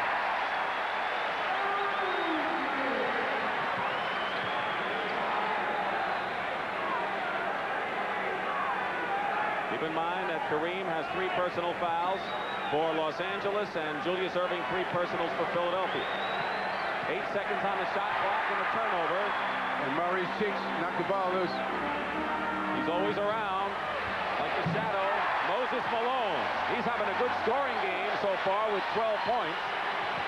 And we have a tie. It's our 8th tie of the ball game. And Moses, while he has no offensive rebounds, has not missed from the field. He's a perfect 5 for 5. Nixon comes right back. Now that's the shot that the Lakers have to hit. That because Maurice Cheeks left Norm Nixon to double team Kareem, and he hit the open man, and he's an excellent passer, 4 assists. Malone was the best shooter for the Sixers in the first half. Toney was at 50%. Andrew guarded by Jamal Wilkes. Cheeks gets it in low. That's the strategy. No secret about that. Moses Malone. And they're doing exactly what Kevin Lockery said he'd do, get the ball inside every time. And you can't let Magic or Wilkes or any of the others get free, as the Lakers did, so the Lakers are coming right back and breaking the tie. We have a minute and a half gone by in this third period. Dick Stockton and Bill Russell here at the Spectrum in Philadelphia. Cheeks and Nixon, the 2 number 10s, and Mo Cheeks got a step in, and that allowed him to dish it off to Julius Irving. 59 all, and Nixon can't break the tie. Turnover, Magic Johnson flips it into Kareem, and Irving was just behind him in case. And Kareem thought he was fouled too.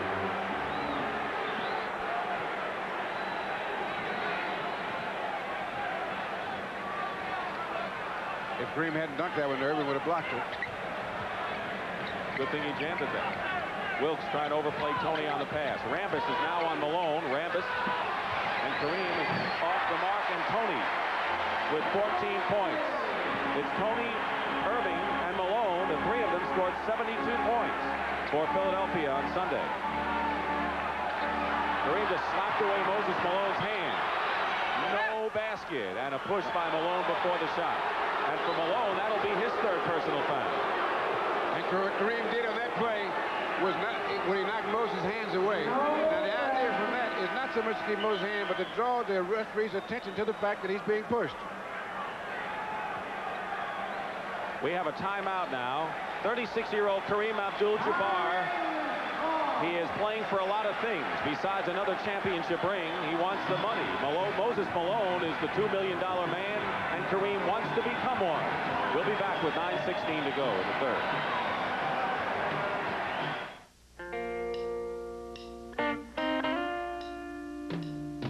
Out here on the coast, a lot of fun goes into the work we do. On the other hand, a lot of work goes into the fun we have.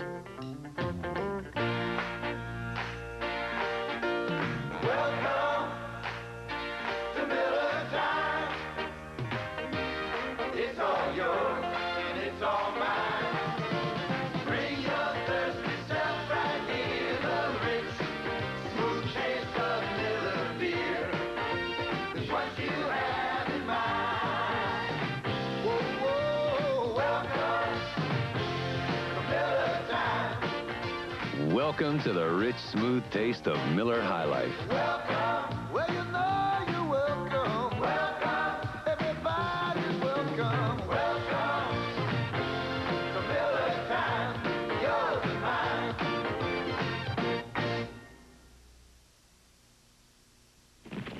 Shooting on location is a real challenge. But how good a picture is can depend on how good the paper is it's printed on. That's why the photographers I know use Kodak paper. Not just for the pictures we earn our living with, but for personal pictures, like these. Because what a picture says on the back says a lot about how it looks on the front. Kodak paper. The only way to be sure you get it is to ask for it at a retailer displaying this new sign. Saturday, a young citizens patrol group tries to make their neighborhood safe. Man, you're gonna get hurt. Will the people they're trying to save help them or turn away? We're fighting back Saturday.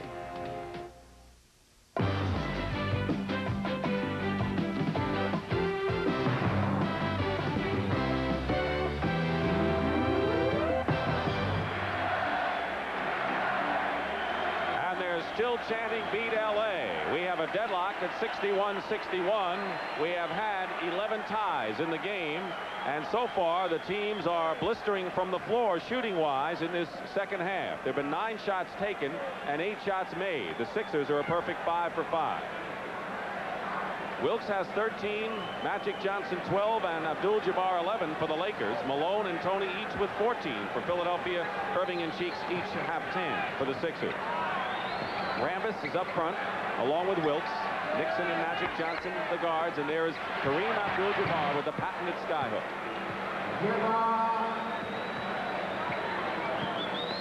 Kareem and Moses, the 2 centers, each with 3 personal fouls. Julius Irving also playing with 3. Rambis is on Malone, Kareem is on Ivaroni. Tony gets away from Wilkes. And Wilkes knocks the ball away. Jamal is playing a superb game. Right, that was a good defensive play he just made on that play because he was behind the play and he reached in and knocked the ball loose. 63-61 Lakers. Rambis. And Malone gets the rebound, is slapped away by Kurt Rambis, and the Lakers come up with it. Play by Magic Johnson and traveling. Fancy, but he walked. Well, he took steps, but he also took a great imagination to even try something like that in that much traffic. The Lakers won 58 games this year. The Sixers won 65, more than any other team. This is the 3rd time in the last 4 years these clubs have played for the World Championship of the NBA. Tony and Cheeks made a fine save. Nixon was nose-to-nose on Maurice Cheeks. Kareem gets the rebound. Out to Magic Johnson. 3rd rebound for Kareem, who had 4 in game 1. Good pass right off his foot. Just like they worked on today in practice, right? Magic Johnson into Rambis. What a pass by Magic Johnson on the run. And what he does, he makes the passes so that the receiver's body is between him and the defensive man, so that the ball's protected when you get a pass. That's why most guys can see that when he makes a good pass in there. The ball was kicked. New 24 seconds, and that's a violation. Magic Johnson has 7 assists in this ball game. In one playoff game this postseason, he had 19 to tie the Lakers' all-time playoff mark, held by Nixon and Jerry West. West is the Lakers' general manager now, in case you lost track. 7:35 to go in the 3rd period. Irving's shot is blocked by Jamal Wilkes. Nixon back. Lakers still in slim, but control as they've been in the driver's seat throughout. 10 seconds on the 24-second shot clock. Rambis takes steps. Traveling on the Lakers. That's 2 of those violations the last 3 times they've been down the floor. And he's been watching Magic too much. One of them was by Magic. Sixer crowd, 18,000 plus. Another capacity urging him on now. Philadelphia trying to take a 2-0 lead in games. Lakers would dearly love a split here in Philly. And there's a double team on Moses. 3 seconds on the shot clock. They better hurry. They're not going to get it off, and it expires. So the Lakers bottle up Malone with a double team and everyone else too. And Billy's upset. Now what they're trying to do, the Lakers are trying to do, is double team so that Moses has to pass to relieve the pressure and not pass for the assist. And so far they've been reasonably effective with that. Watch Jamal Wilkes get a piece of the Julius Erving drive baseline. Julius is taking him inside, and there's the piece, and there's Ramos comes up with the, he's looking for the outlet. At Ford Motor Company, quality is job one. Inside this welding system is the new sized Ford Bronco 2. This is one of 1,100 employee involvement groups formed by Ford and the UAW. Well, why don't we take these welds and move them to station number 8? If we put it in station 8, then that's where we get our quality weld. Employee involvement, another reason Ford achieved the highest quality rating of any major American car or truck maker. Ford quality is job one. I'm Julius Erving. People call me Dr. J because of how I operate. For 20 years, I've been making my rounds in these, Converse. Light on the fast break, strong when you go to set a pick, and in rebounding, no shoe protects you better than Converse. So when people ask me for my advice on how to improve their game, I always say, take 2 of these and call me in the morning. Converse, official athletic shoe of the 1984 Olympic Games. Burger King presents Return of the Jedi glasses. 4 new glasses from the Star Wars saga. Filled with the adventures of Luke Skywalker, the Ewoks, Han Solo, and Jabba the Hutt. Buy a medium or large Coke, and a different glass is yours each week for a special price. Collect all 4. Return of the Jedi glasses, now appearing only at Burger King. Now, this is how the Lakers caused that 24-second violation. They double-teamed Moses, so he couldn't put the ball on the floor, and he had to look for someone to pass to. Now he's looking to relieve the pressure, not to try to pass someone to shoot, but he's looking for someone just looking for help. And it wasn't there. He finally got out, and Murray's cheeks just didn't have time to get the shot off. We were talking about Jamal Wilkes and what he's contributed. 13 points, 6 rebounds, but he also has 3 steals, 2 block shots, and 2 assists. An all-round game for Jamal Wilkes in his 9th year from UCLA. 6:38, 3rd period. Lakers by 4. Biggest lead was 9 in the 2nd period. Long sky hook. Erving got position, and now here comes Clint Richardson with Philadelphia. He's in the backcourt now with Cheeks. Ivaroni Erving up front. Malone away from the hoop. Muscles his way in. Foul. Who's it on? That's going to be a big question. It's on Kareem. Abdul-Jabbar. That's his 4th foul. He does not agree with that, I don't think. 4 fouls on Kareem. Pat Riley is silent, but he's simmering inside. And now Kareem has to calm down a bit because he's been hit with his 4th foul with 6:17 to go in the 3rd. Moses Malone.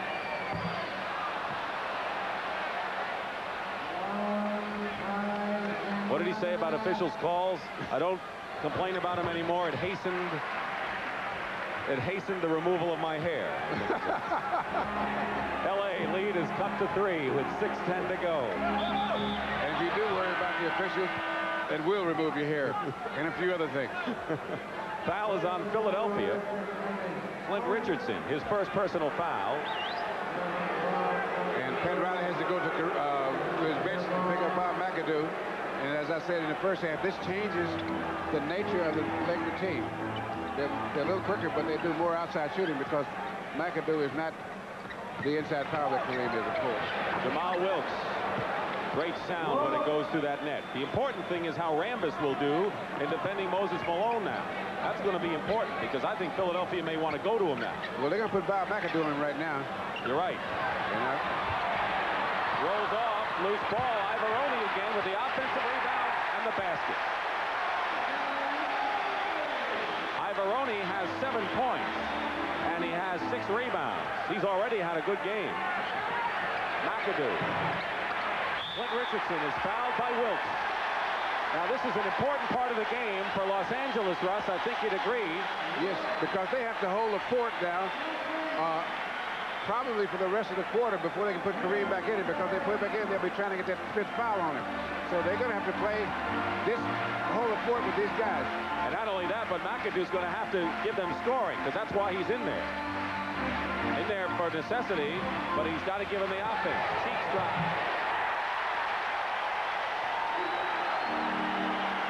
Now, that's one of the differences is that with Kareem in there, that shot would not have been available.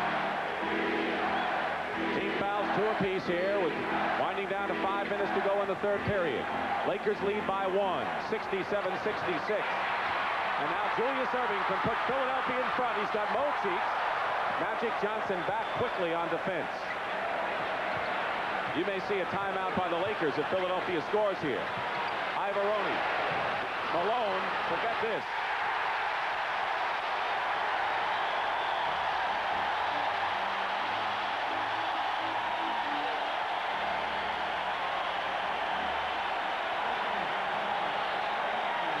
Timeout Lakers as the Sixers have their first lead since 8-6 early.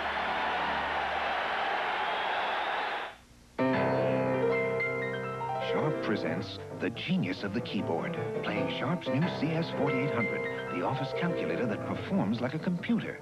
He performs difficult what-if projections instantly. Next, he performs on our remarkable calculator, Sharp's EL7050. It prints out 4-color charts and graphs brilliantly. Whatever your calculator needs, Sharp offers a very, very wide range. From sharp minds come sharp products. The military let police officer Frank Murphy in on their secret weapon. I thought it was illegal to arm police helicopters. They made him part of the plan. Do you think you can fly it? You flew it, didn't you? They wanted him to follow orders. Return to base or we're going to open fire. He wanted to follow his conscience. I want you to pick up a package for me. Don't stop for anything or anybody. But will they let him live to do that? Roy Scheider, Blue Thunder, The Ultimate Weapon, rated R. Now playing at a theater near you.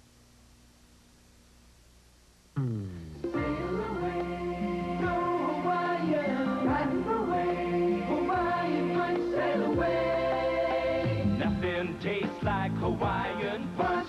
You only have to taste it once. Taste of a place. Ooh, far, far away. Come on and go Hawaiian. Hawaiian punch. Sail away, Hawaiian, sail away.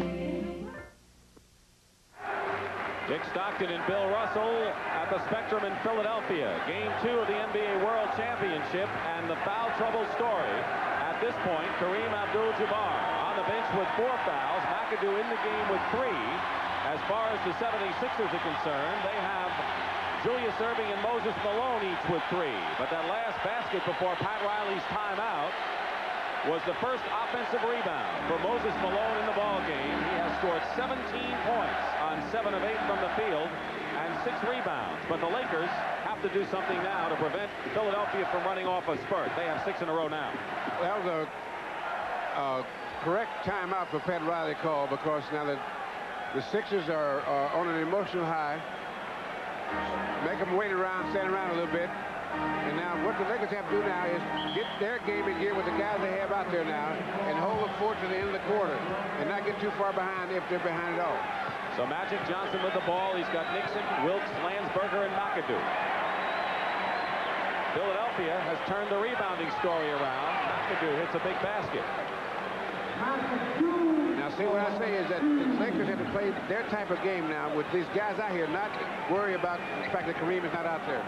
Philadelphia's early lead was 8-6. They just retook the lead before that basket by McAdoo. Clint Richardson. Malone offensive rebound, but an offensive foul. No basket.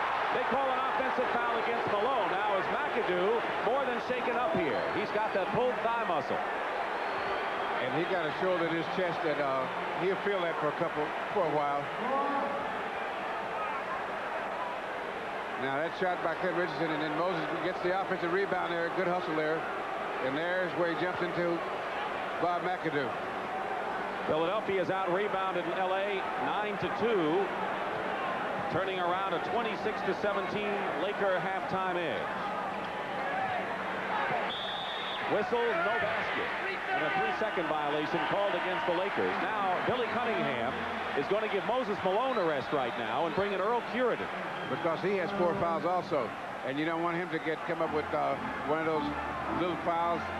Because if he gets in foul trouble, they really have a problem over a long period of time. Because they don't really have, with Clement Johnson out, a backup who has played that much. We see the difference between Kareem, say, and Moses is that the Lakers are used to playing great stretches without Kareem. Jamal Wilkes over Ivoroni. Hits, so McAdoo and Wilkes hit key outside shots. Jamal has 17. Ivoroni releasing at the other end. Gets 2 back. Tell you, Mark Ivoroni, who started all but 5 of the games for Philly this year, is playing in these playoffs as if he's been here before.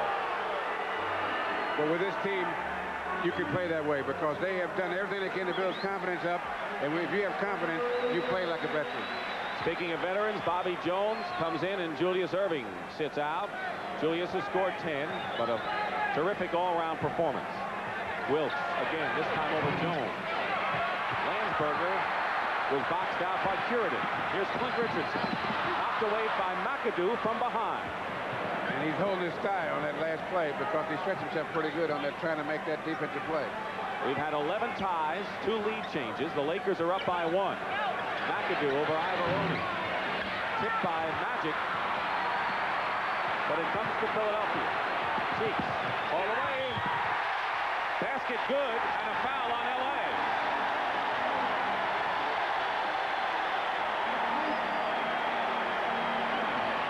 There goes Maurice Cheeks when they need a big basket. He's available. Here he comes on the fast break. He takes it in, and Cooper pulls up and tries to establish position. But you have to establish that position before the man takes that last step. You just can't move in, right? You can't just move in and stand there and say, I was standing still when he hit me. You have to be standing when he takes that step.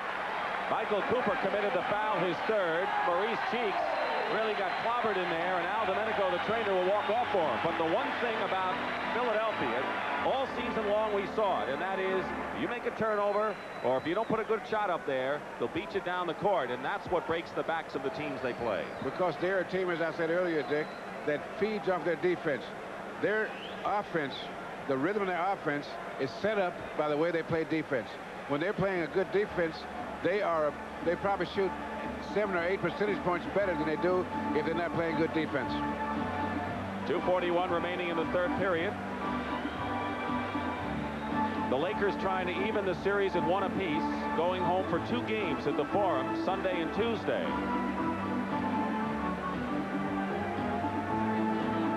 Dick Stockton and Bill Russell at courtside and right up there in the rafters. Our host, Brent Musburger, along with our other expert analyst, Kevin Lockery, and of course, Pat O'Brien is also with us.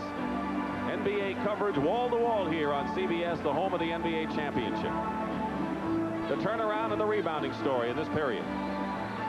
Well, you know, the Lakers were playing really into their game, and they had to switch gears when Kareem went out because they weren't ready for him to go out. See, they played periods where they played 5, 6, 7, 8 minutes, and they geared one way with Kareem as the focal point. And then when they think he's getting tired, need a rest, then they play a different kind of game with Bob McAdoo or Landsberger. Now, when Kareem got in foul trouble, they had to change that game, and it takes a little time to change like that. And so they took them a couple of minutes, but they've almost got it into gear to playing that game without Kareem. But one thing that helped that was the fact that Moses got his 4th foul, and so he's not out there beating up on him. Kareem, 13 points and 4 fouls. Malone on the bench with 17 points and 4 fouls. And there's Maurice Cheeks, and we've said it many times with all of the big scorers. and flashy players on Philadelphia. This is the barometer of the team. Maurice Cheeks, he's got 14 points and 7 assists. And that's the reason the Lakers are right in the middle. The Sixers are right in the middle of this ball game. That 2-point lead is the biggest Philadelphia's had. They had an 8-6 margin. They've got 2 right now. I would be very much surprised to see either Kareem or Moses anymore this quarter. McAdoo's given up the dribble. Ivaroni all over him. Magic Johnson with 7 seconds on the shot clock. Gets it into Landsberger, and Earl Cureton fouls him. That will not be a shooting foul. That's the 3rd team foul against Philadelphia. Now, Billy Cunningham ordinarily would not have Earl Cureton in the game, although he's a fine player. But he would probably have Clement Johnson, except Clement Johnson is not playing tonight because he had an infection. So here comes Andrew Toney. 14 points for Andrew. Cheeks goes out. He had a cramp before, but nothing serious. McAdoo defensed by Ivaroni. Off the mark. Rebound by Cureton. Sixers lead by 73-71. Trying to establish their biggest lead of the game, and Bobby Jones gives it to him. Now that was an athletic 2 points. Cooper drops for him. And that was a good bounce. You got to have both of those things. The athletic skills and a little bit of luck, too. Philadelphia by 2. 1:40 remaining in this 3rd period. Andrew Toney pulls up at the free throw line. Landsberger knocks it out to Toney, and a new clock for Philly. Now that's one thing the Lakers can't do, is let the Sixers have extra shots, because if they do, they'll get burned. And we'll have a loose ball foul against the Lakers. It's Mark Landsberger, I believe. Now, that's one thing. Without Moses in there, the Lakers can't afford to let the Sixers get 2nd and 3rd shots, because they'll burn you. Landsberger with 2. That's the 4th team foul on the Lakers. And if L.A. fouls right now, Philadelphia will go to the line. 1:12 remaining, 3rd period. Philadelphia leading 75-73. Plenty of time on the shot clock. Lakers just trying to disrupt Philadelphia every way they can. Toney throws it up. Bobby Jones gets the rebound and the foul on the Lakers, and they'll go to the line to shoot 2. Key foul as Mark Landsberger picks up another one. That's his 3rd personal foul, but Bobby Jones, one of the best free throw shooters you'll see, goes to the line. Now, right now, the Sixers are doing what they've done all year. They are one of the best rebounding teams in basketball, and even without Moses, they're a good rebounding team now, so that they're controlling the boards. And they've kept the ball down there in the court for the last almost minute. Ivaroni goes out, and Julius Erving is in the ball game. Mark Ivaroni has scored 9 points, and he has 6 boards. That's just the biggest lead of the game for Philadelphia. Under a minute to play, 3rd period. Now, the Sixers are playing good defense, because they're making the Lakers set up and have to execute. And this team that they have out there, because of defensive thing, problems they can't afford, they can't play very good offense. And there's the defense again. 2-on-1, Richardson back. Blocked by Cooper, out of bounds. Cooper came really out of the sky to knock that ball away by Clint Richardson. But Philadelphia has 19 seconds to try a shot. This team they have out there right now is not running the Laker offense very well. Toney drives in. Rebound Toney and a foul. And right now, Philadelphia is owning both boards. And Bob McAdoo has picked up his 4th personal foul. Now here's this defensive steal here. The ball is knocked loose. And there goes Cooper with the block shot. Andrew Toney shooting 2. Philadelphia 76ers not only took possession of the defensive board this period, but the offensive glass as well, and they've made it count. They have their biggest lead of the ball game with 33 seconds to go in the 3rd period. It's a 5-point game.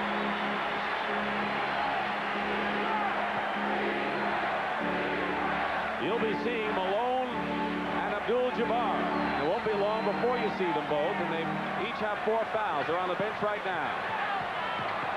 Jamal Wilkes Loose ball, McAdoo over Bobby Jones. Tipped in by Landsberger.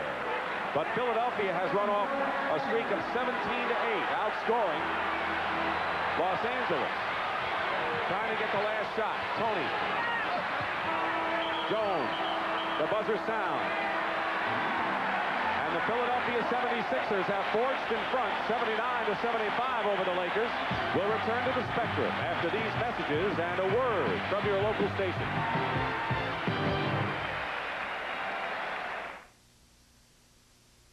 The Muirfield Village Golf Club, the course that Jack built. I'm Jack Nicklaus. Join me at the Memorial this weekend on CBS Sports. This is CBS. You know, the imports do an interesting thing. They import American ingenuity. They know where it all started and where the best people are. Lincoln Mercury knows that too and is committed to finding the very best. For this is the kind of creative energy that goes into every single Lincoln. The Lincolns, built with a commitment to quality from the very start. See why Lincoln sales are up at your Lincoln Mercury dealer. What a perfect time for having a party. Here's the Canada Dry. Everything's gotta be just right for our best friends. Ready? It's gonna be great. It's gonna be a great party. So let it all begin. 'Cause when I'm mixing with my best friends, I'm mixing with the best Canada Dry. Aren't you ready for Canada Dry?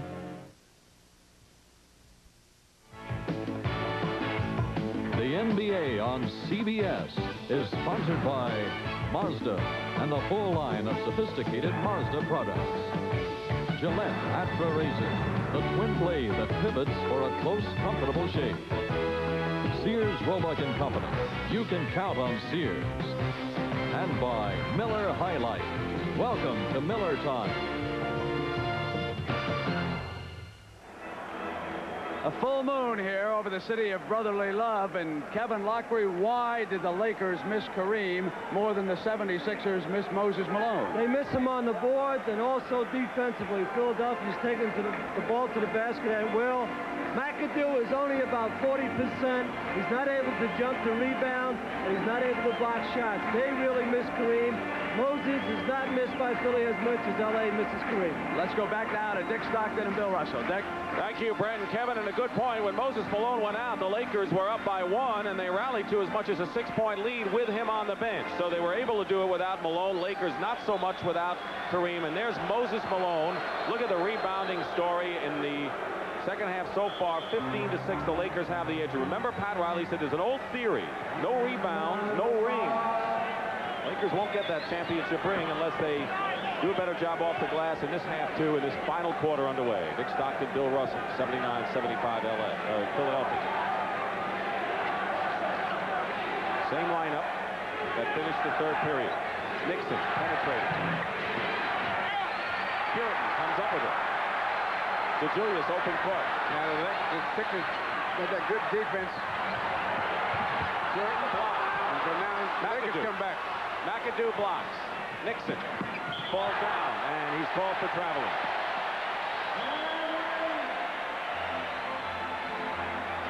When things go wrong, they go wrong. Keep in mind, Bill, that in the first 6 minutes of the fourth quarter on Sunday, it was Philadelphia outscoring the Lakers 15-5. They turned a 2-point deficit to a 12-point lead, and see if the Lakers can do the same thing. Those spurts have really decided just about every game in the last 2 years of these championships. It'll be an L.A. foul, and it'll be on Michael Cooper as Tony tried to get inside. Fourth foul on Cooper. Now here's the play. Now Cooper's still moving. So he has to have that position for the last time to take it, or he has to be giving ground. First team foul on L.A. First foul in this fourth period.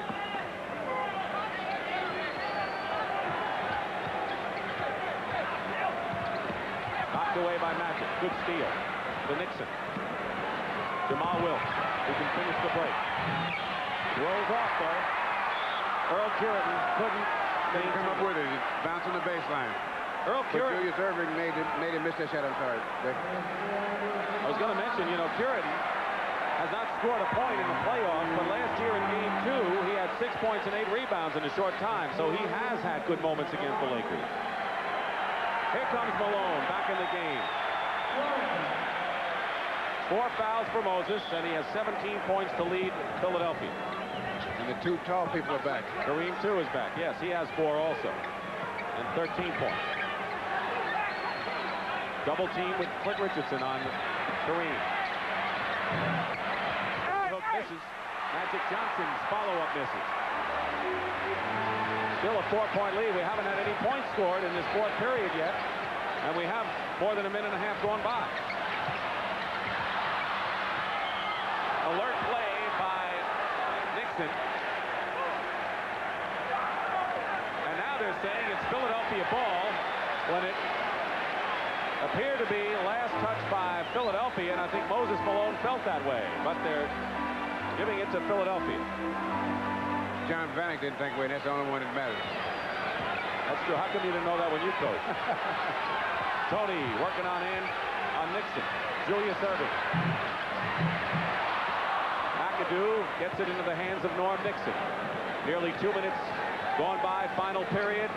Michael Cooper from the corner hits, and it's 79-77, and the first points of this final period come with nearly 2 minutes gone by. Don't forget Game 3 Sunday at the Forum in Los Angeles. Cooper, by the way, has hit his last 6 shots.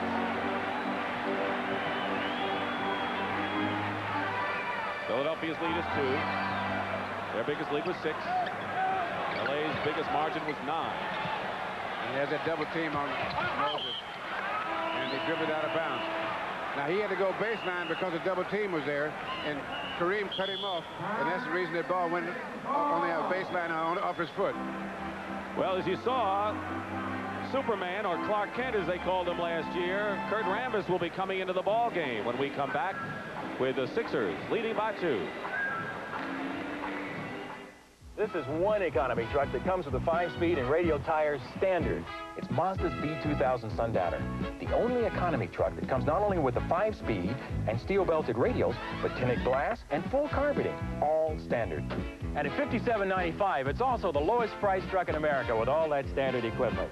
Sakes alive, sakes alive, sakes alive. Mazda's got the best truck value for just $57.95. Sakes alive.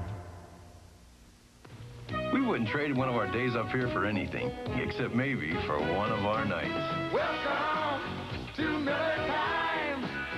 It's all yours, and it's all mine. Bring your thirsty self right here. The rich, smooth taste of Miller beer is what you have in mind. Oh, welcome to Miller Time. Welcome to the rich, smooth taste of Miller High Life. You're taking one of the most important trips of your life on $35 radial tires. How good are they? They're warranted by one of the most trusted names in America for 30,000 miles. They're Sears Guardsman steel-belted radials starting at $34.99. Radial designed for performance, steel-belted for durability and peace of mind. Just what you'd expect from Sears. Steel-belted radial confidence starting at $34.99. At Sears Tire and Auto Centers, we install confidence. Sears.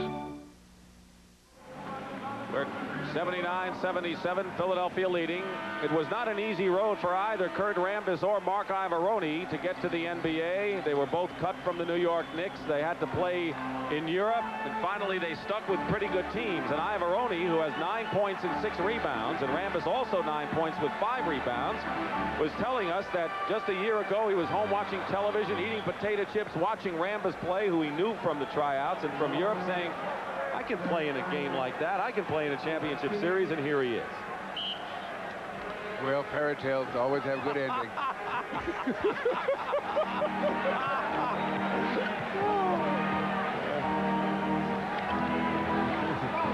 Less than 9.5 remaining in the 4th period. As the Sixers lead by 2, Lakers trying to tie it up, and the sky hook. You like 20 years. I think it's the most beautiful shot in basketball. I just love it. It is. I wish I could have shot like that. Well, you did other things, Russ. We have our 12th tie of the game as the Lakers have run off 6 in a row to bring this into a tie. Bobby Jones is short. Malone under the hoop. That's like the shot that won the NCAA. Something like that.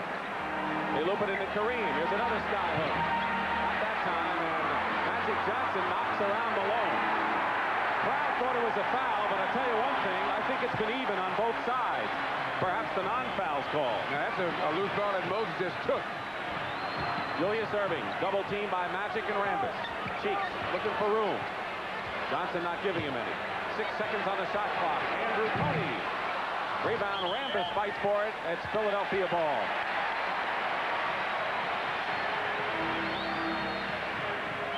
.8:28 to go, fourth period. 81-79. Philadelphia leading in a grueling ball game, and they're going to call Rambis for the foul on Malone. You know, when Kareem is in the game, the Lakers are a better rebounding team. Not only is he a good rebounder, not as good as some people think it's because of his size, but that's because he's out of position most of the time, I think, because of the way they play defense. But they have to concentrate on keeping him off the boards, and that leaves somebody else free, so that makes the whole team a better rebounding team when he's in there. 2 team fouls on L.A., 3 personals on Rambis. Bobby Jones, Julius. Julius Erving got away, and Philadelphia leads by 4. Nearly 4 minutes gone by in this fourth period. Lakers trying to catch up here. Held the lead for most of the game. Kareem. Basket will count and a foul. And they call no basket and foul on Moses Malone. That's 5 fouls. Now, 5 fouls on Malone. Let's see the pass to Julius eventually. Now he passed it to Bobby Jones, who made a quick pass to Julius, and he really knows what to do with it. He got close. Kareem got there too late. But the story right now is Moses Malone with 5 personal fouls. He has never fouled out of a playoff game, and the last time he fouled out of any game was January 1978. Norman Nixon penetrating. Kareem hits the jump shot. Now, that's the real turnaround with Moses getting foul trouble, because what the Lakers did, they've isolated Moses on Kareem, and Kareem is taking his time. Taking his time and making Moses foul, making it foul, so the referee has to call it. You're getting a little excited, Dick. I like it. How can you not be excited? I love this like game. this? How can you not be excited? These are 2 brilliant teams who have played together, played for the championship before. L.A. trying to tie it up. Rambis decided to pump inside, didn't get the hoop, and Maurice Cheeks comes right back and is blocked by Cooper, and they'll call a jump ball. And that was a little late call, but it'll be Cooper and Cheeks to jump. On that last play for the Lakers, the reason he wasn't able to make that shot, because the Sixers have such good shot blockers that when you get around the basket, there's no free shots. So Rambis has to kind of hope that they get a Sixer defender in the air. Right. Tip is controlled by Philadelphia. Cooper had a big height advantage on Cheeks, but the Sixers have the ball and a 2-point lead. Toney. Erving. Blocked out of bounds by Kareem. They have 8 seconds to try a shot. Second block shot by Abdul-Jabbar. See, that when Kareem was out, that's the kind of shot that you... Right. That here he comes right there. Now, when he's not in there, the guys don't even worry about that shot. They just take the shot and completely relax. Timeout, Philadelphia. Malone has 5 fouls. Kareem is on the court with 4. That's the big story right now to watch. Experience the 1983 Mazda GLC sedan. A luxurious front-wheel drive economy car with contoured bucket seats, 5-speed overdrive, versatile split fold-down rear seats, and almost unbelievable trunk space. GLC sedan. Its performance is unexpected, but its value is just what you've come to expect from Mazda. The more you look, the more you like the Mazda experience. I've got an unfair advantage over these guys. My looks? Are you kidding? I've got the Gillette Atra. They don't. It's got the advantage of a pivoting head. Atra's better than twin-blade razors that don't pivot. See? They don't always stay on my beard, but my Atra pivots to keep both blades on my beard longer. I get a better shave. See? Close. Comfortable. Get the Gillette Atra and get the Atra advantage. So who said life was fair? For me, beating a tough opponent is always rewarding. But for many Americans stricken with multiple sclerosis, beating their opponent would be so much more rewarding. MS is the mysterious, often disabling disease of the nervous system. Its attack is sudden and without warning. The cause and cure are unknown, but researchers are working hard to find one. Won't you please help fight multiple sclerosis? The ball's in our court. The preceding message has been furnished as a public service by the National Basketball Association. We're back with 6:56 remaining in the fourth period. Philadelphia leading by 2 points, 83-81. The foul story becomes prominent here at the Spectrum. Moses Malone of the Philadelphia 76ers, who has not fouled out of a game since 1978 and never in a playoff, is on the bench with 5 personal fouls. Now, this is the Lakers situation. Kareem, Abdul-Jabbar, McAdoo, and Cooper all with 4. But the big story, Malone has 5 fouls for Philadelphia. He's the only one in foul trouble for the 76ers.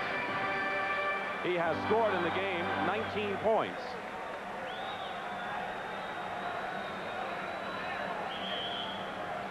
And he's in double figures in rebounds. Double team on Andrew Toney with 4 seconds to go, and illegal defense called against Los Angeles. Pat Riley wants to know why. And why now? Well, there are hash marks along the side of the court, the foul line, and when a guy's a double team, and when you're away from the ball, you can't be below. If your man is above that line, you have to come above the foul line. If you're not, then it's illegal defense. Well, in the old days, they called it a zone.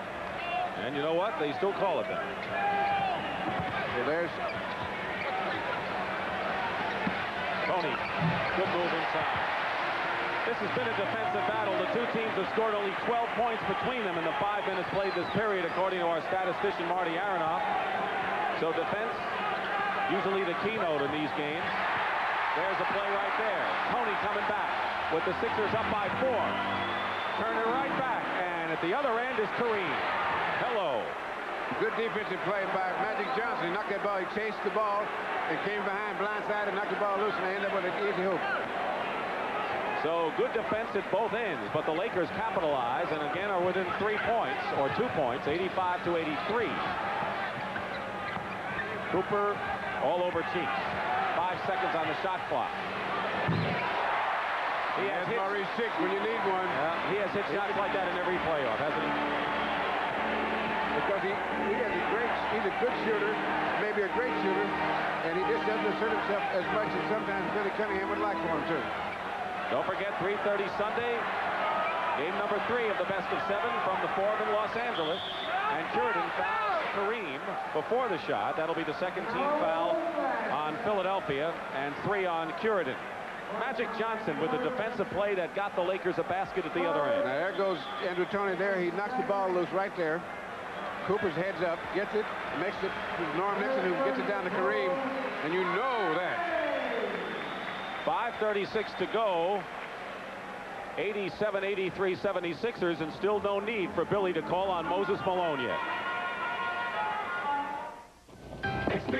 Experience the 1983 Mazda RX-7. Experience. An outstanding sports car value. Experience the RX-7's high level of standard equipment, including new contoured bucket seats, full instrumentation, and 5-speed overdrive. Experience. Mazda RX-7, an exceptional performer. Experience. And an exceptional sports car value. The more you look, the more you like the Mazda Experience. Its designation, Minolta Program System X700. It is computerized automation or total creativity. If you choose, you set nothing, even with flash. It is unmanned 35mm photography where camera is robot. It is quartz calendar dating, the Minolta X700, voted Camera of the Year on 2 continents. Only from the mind of Minolta. 5 minutes, 36 seconds remaining. Fourth period. Philadelphia 87, Los Angeles 83. The timeout story shows the Lakers with 3 plus their 22nd. The 76ers with 2 plus a 22nd. But I think, Bill, that it's imperative that the Lakers can gain some ground with Moses Malone on the bench with 5 fouls and Kareem in the game. The last time Moses went out, Philadelphia maintained the lead and actually upped it. Well, they have to stay in there. You know, at a time like this, the players get excited. And this is when they have to really get in and control their emotions and say, okay, now almost take a step back. Because this is why they'll sometimes make turnovers that are not caused by the defense. Don't forget, Sunday, 3:30 p.m. Eastern Time will be at the Forum for Game 3 between the 76ers and the Lakers. Game 4 will be next Tuesday, but Sunday, Game 3 in the Lakers' home court. Moses Malone went out of the game with a 4-point lead for Philadelphia with 8 minutes to go. So in 2.5 minutes, the Lakers have not made up any ground. Steal by Cheek. He lost it off his foot. Lakers ball. And a good call. It was off the back of his foot. I remember last year we had a call right in front of us, didn't we? Boston Garden, or it might have been here. Just like that. Philadelphia by 4. Dick Stockton, Bill Russell at the Spectrum. 18,000 capacity and anticipation. Puritan knocks the ball away as Magic's pass wasn't effective enough. See, I think that they underestimated Puritan's. Bobby Jones, follow-up. And whenever the Sixers make a good defensive play, you can count on making a good shot. Yeah, that's been the pattern. Pass by Magic to Kareem, then they get 2 in a hurry. See what happened that last pass on there? Magic might have underestimated Puritan's jumping ability when he allowed that pass in there. He is known for his quick end-to-end defensive play. He's not an offensive threat so much. Team fouls are 2 and 2. 4:40 remaining, fourth period. This is crunch time, folks. Earl Puritan.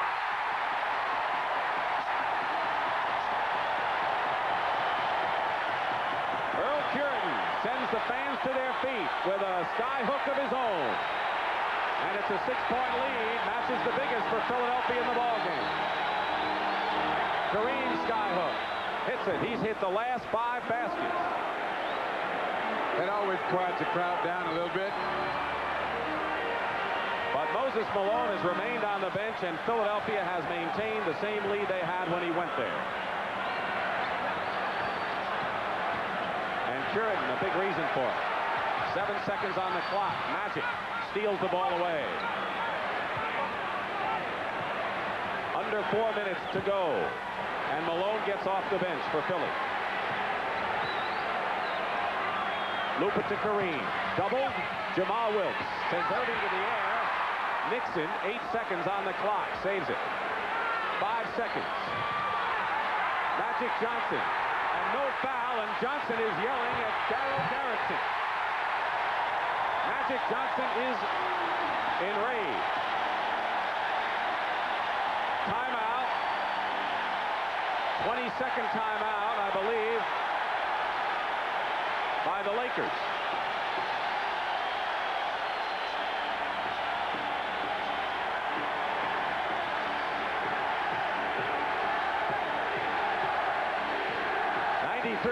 The score with 3:24 to go. And right now, let's go up to Brent and Kevin. Kevin, the story right now is that 76er defense. Exactly, Brent. LA's only been able to score 32 points so far. Even when Moses went out, Kareem got 5 straight hoops. Up to then, they weren't able to score at all. It's been the fantastic defense by Philadelphia. What should the Lakers do now the rest of the way, in your opinion? I think, Brent, they have to get away from looking into Kareem every single time down the floor because the other guys are starting to stand around. I think spread it out, particularly Magic has to start taking a few shots. How long can Cunningham wait before he brings Moses back with 5 fouls? I think he'll get him back within the next 30 seconds, even though Puritan's doing a good job. Let's go back to Dick. All right, Brandon, Moses Malone is at the scorer's table ready to re-enter the game. Johnson battles the loose ball. It comes up to Andrew Toney. Anyone's ball. Look at this.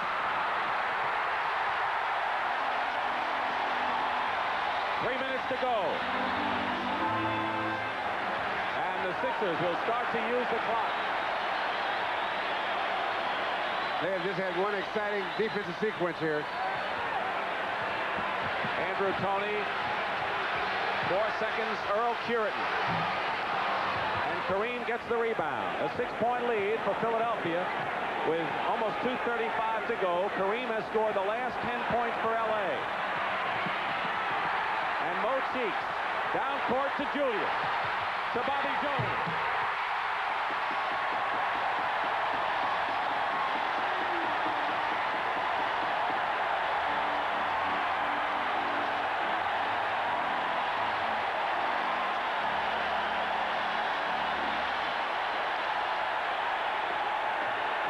Julius to Bobby Jones, the trailer, and they're going wild at the Spectrum.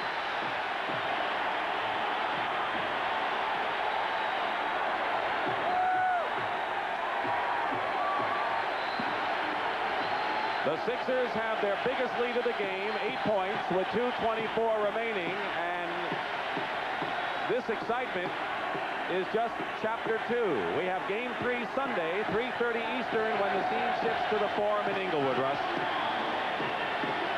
The Sixers have just had a defensive sequence that's a joy to behold. They have played the kind of defense that keeps the Lakers completely off balance. Now here's some of the sequence. Right there, they come up. Jones. Nobody can pick up the ball. Bounces around, bounces around, bounces around. Off the heads and chests and arms. Need to put a fork in it. I'll tell you, Bobby Jones happens to be right in the middle of just about everything. Hey, this youngster's missing a good game, isn't he? He says that's how important it is.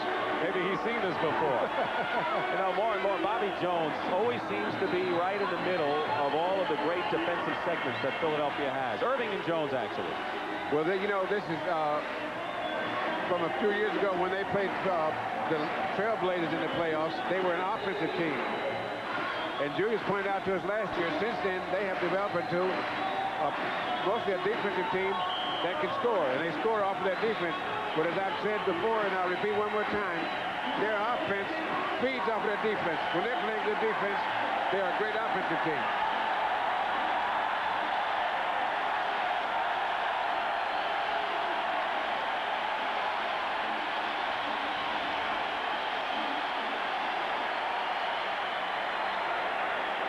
So the Lakers have to go to work in a hurry. Otherwise, they'll be facing a 2-0 deficit. Going home for 2 games.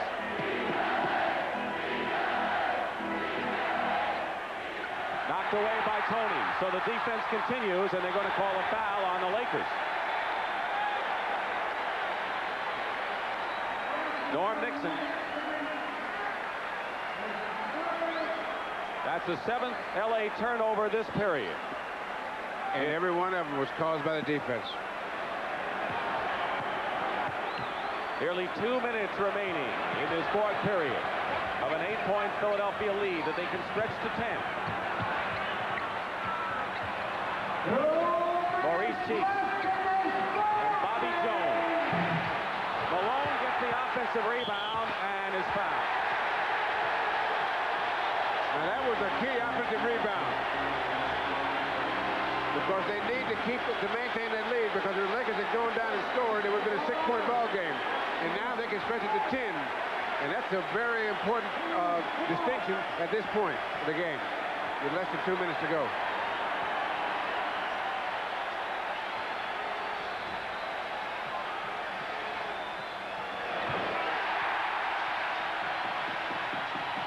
Malone has 20 points.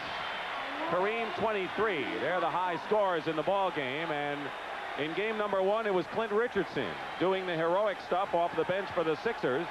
Tonight Bobby Jones with 6 for 10 shooting. Stolen. Tony's made some fine defensive plays. Bobby Jones with 14 points and 4 rebounds, and Earl Curitin didn't do a bad job at all as Moses Malone sub off the bench. And LA just can't get the ball. McAdoo and Magic Johnson. They need a bushel of points in a hurry. And the way Philadelphia is playing defense. Here's a 3-point attempt by Wilkes. And Julius Irving clear. knocked away by Magic Johnson. No basket. The basket doesn't count. But the Lakers foul once more, and they have to be totally frustrated at this point, Russ. Well, they were right in the middle of the ball game, and then the Sixers just really revved up their defense, and since then it's been a mismatch because the Lakers haven't been able to get one really decent shot off in the last couple of minutes.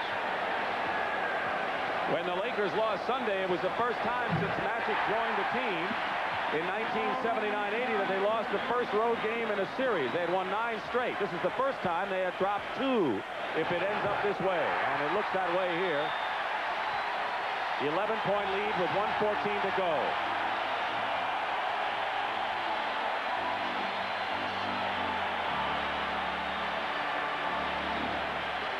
LA's timeout. They have 2 left. I don't know if it'll do any good, but right now let's go up to Brent Musburger. And an unbelievable defensive performance. Just 32 points for the Lakers in the second half. But they do get to go home for the next 2, Kevin. Puts an awful lot of pressure on the Lakers, but they'll play much better in L.A. But to score only 32 points, give credit to the job Philadelphia has done, the preparation that Billy Cunningham has done with his club. They played fantastic defense. Kevin, what were the defensive keys with Moses Malone out of the game? I think they decided the guards particularly picked up the defense. They had their hands on a lot of passes. They picked up every loose ball. With Kareem in there, with the decided height over Curitin, they did not take good advantage of it, L.A. Now, when we get back to the West Coast, what adjustments will Pat Riley make, in your opinion? I think Pat has to get good play out of McAdoo. It's shown in the series when he played this game that he is not ready. He might be able to hit a jump shot here and there, but his overall game is way down. Now, the Lakers were tired coming into Game 1. They cannot use that excuse here tonight. No way. They had plenty of rest. They were prepared. They were ready. Give credit to Philly's defense. All right, let's go back now to Dick and Bill. All right, thank you very much for a fine capsule analysis by Brent and Kevin. Want to point out Lakers have 1 timeout remaining. Here's a story for you. The Lakers have no points in the final period from Jamal Wilkes, Magic Johnson, or Norm Nixon. Wilkes had 13 points at the half, 17 after 3 quarters, and has not scored. So the offense hasn't been there. And as we said all along, if you've watched our games involving Philadelphia, it's the defense that tells the story. Now, going down the stretch here, the Sixers just want to finish the game.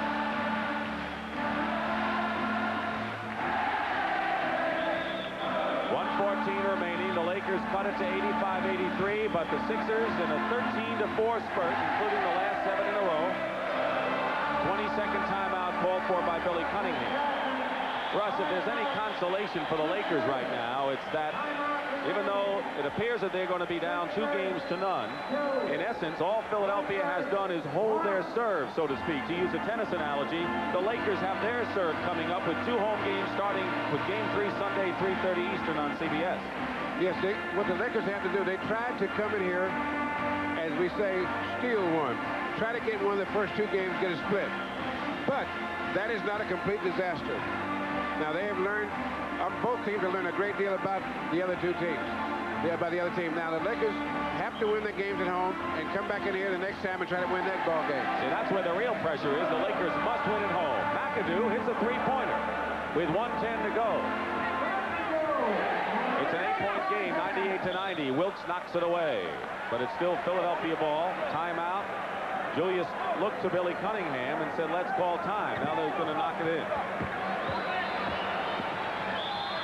They call the foul on Magic Johnson. He's a pretty good free throw shooter. I don't think it matters, though. I mean, at this point, they're going to just have to foul anyone they can just to stop the clock, I would think. Well, if they can get McAdoo to hit 5 more 3-pointers, they'll be in pretty good shape. We'll be at the Forum in Inglewood Sunday, our whole gang. Brent, Kevin, Pat, of course, Bill and I for Game 3, 3:30 Eastern time from the Forum, where the Lakers are faced with having to come back from a 2-0 deficit if the Sixers hold their lead. Andrew Toney has 18 points, 5 assists, and 4 rebounds. Has another shot. For Philadelphia, Malone with 22. Cheeks has 19, and Andrew Toney 18. And now 19 for Andrew as well. Magic going for three. That's off. But Wilkes looking for some three-point help. McAdoo has double team. Nixon for three. Magic. McAdoo will try his hand at three again. And Malone, he said, I'll put a stop to that. Yes, he does. Just looking for help. He's fouled by Johnson. Says if you can't try 3 points if I got the ball. 40 seconds to go. And Moses Malone, who this time was on the bench with 5 fouls when the Los Angeles Lakers had a chance to make up a 4-point deficit and didn't do it, and that's why you've got to credit Billy Cunningham and his substitution pattern, Earl Curitin, who was in the game at the time, Bobby Jones, and the rest.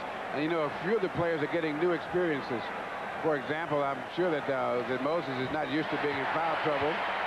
And for the first time in a long time, the Lakers will go to third game down 2-0 instead of either 1-1 or up 2.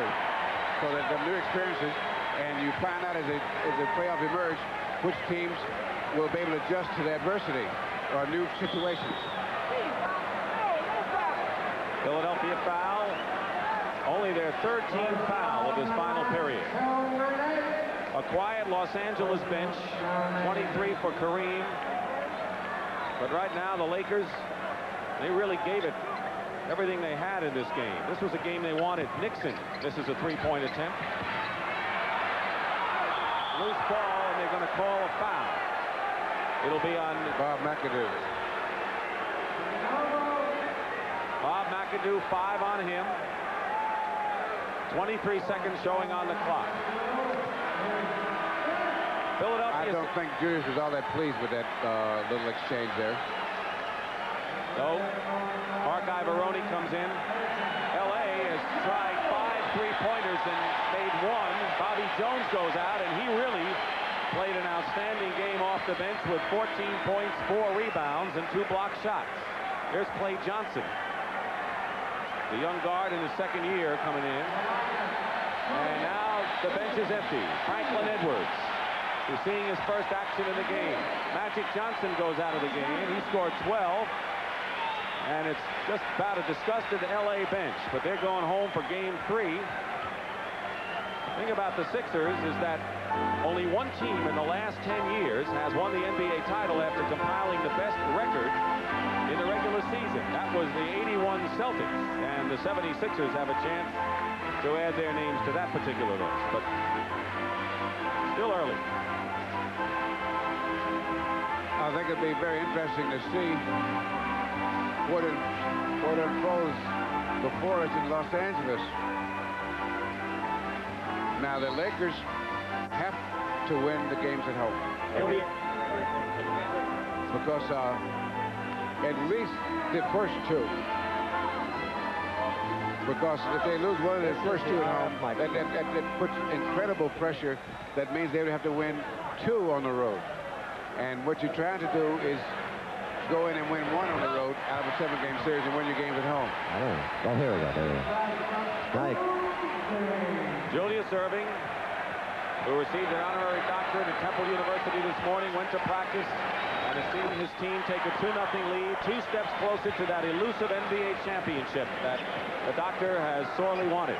19 seconds. The only Laker points in the last 4 minutes of the game have been by Bob McAdoo with 2 3-pointers. So in the crunch time, other than McAdoo's 3-pointers, the Sixers have shut out the Lakers.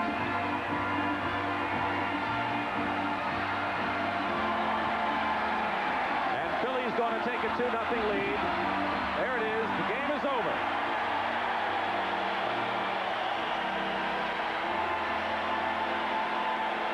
Billy Cunningham's team is halfway there.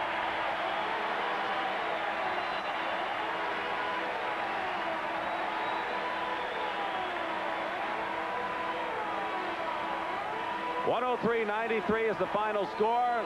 The leading scorers in the game: Kareem Abdul-Jabbar, 23 for the Lakers, 17 for Wilkes. Moses Malone scored 24. Cheeks and Toney each had 19 points.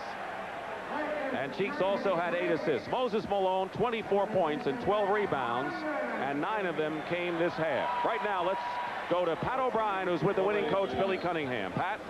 Thank you very much, Dick. Congratulations, Billy C. If I'd have called you in the middle of the night and told you you'd win this with Moses on the bench for that long in foul trouble, what would you have said? I would think a miracle happened. And I think that what we did is our players surrounding Earl really responded. We just did such an outstanding job defensively. That's the best job we've done all year against Kareem. When they did throw the lob, we had people there helping from the weak side. It was just an excellent effort. It wasn't beautiful, but boy, I tell you what, the intensity from both teams was outstanding. You're up 2-0 now, but you're going to L.A., and that's no picnic out there. You know that. Oh, no. You know, we're 0-2. We're 0-2 going out to L.A. That's our attitude, and as hard as we play tonight, they're going to see a tougher team out there in L.A. on Sunday. Okay, thank you for being with us. Congratulations, Billy C. Let's go to Brent Musburger. So Billy Cunningham and the Philadelphia 76ers now are 2 steps closer to that promised land. Kevin Lockery, the 76er guards are badly outplaying their Laker counterparts here in this series. Ray, you wouldn't expect that. Tony and Cheeks outplaying Magic Johnson and Norm Nixon, particularly Magic Johnson tonight. I thought Tony and Cheeks getting up defensively, picking up loose balls, rebounding, overall game, they outplayed the guards. But we'll reshuffle the cards. Sunday afternoon, it's out in the Forum in Los Angeles. A little home cooking for the Lakers now, who've had a tough road trip. Game 3 will be coming up at 3:30 p.m. Eastern Time here Sunday on CBS. And then, of course, Game 4 will also be in the Forum. The Lakers, what do they have to do? Obviously, they have to win the next 2 and come back here all even for Game 5. Here are the people we want to thank for doing a magnificent job.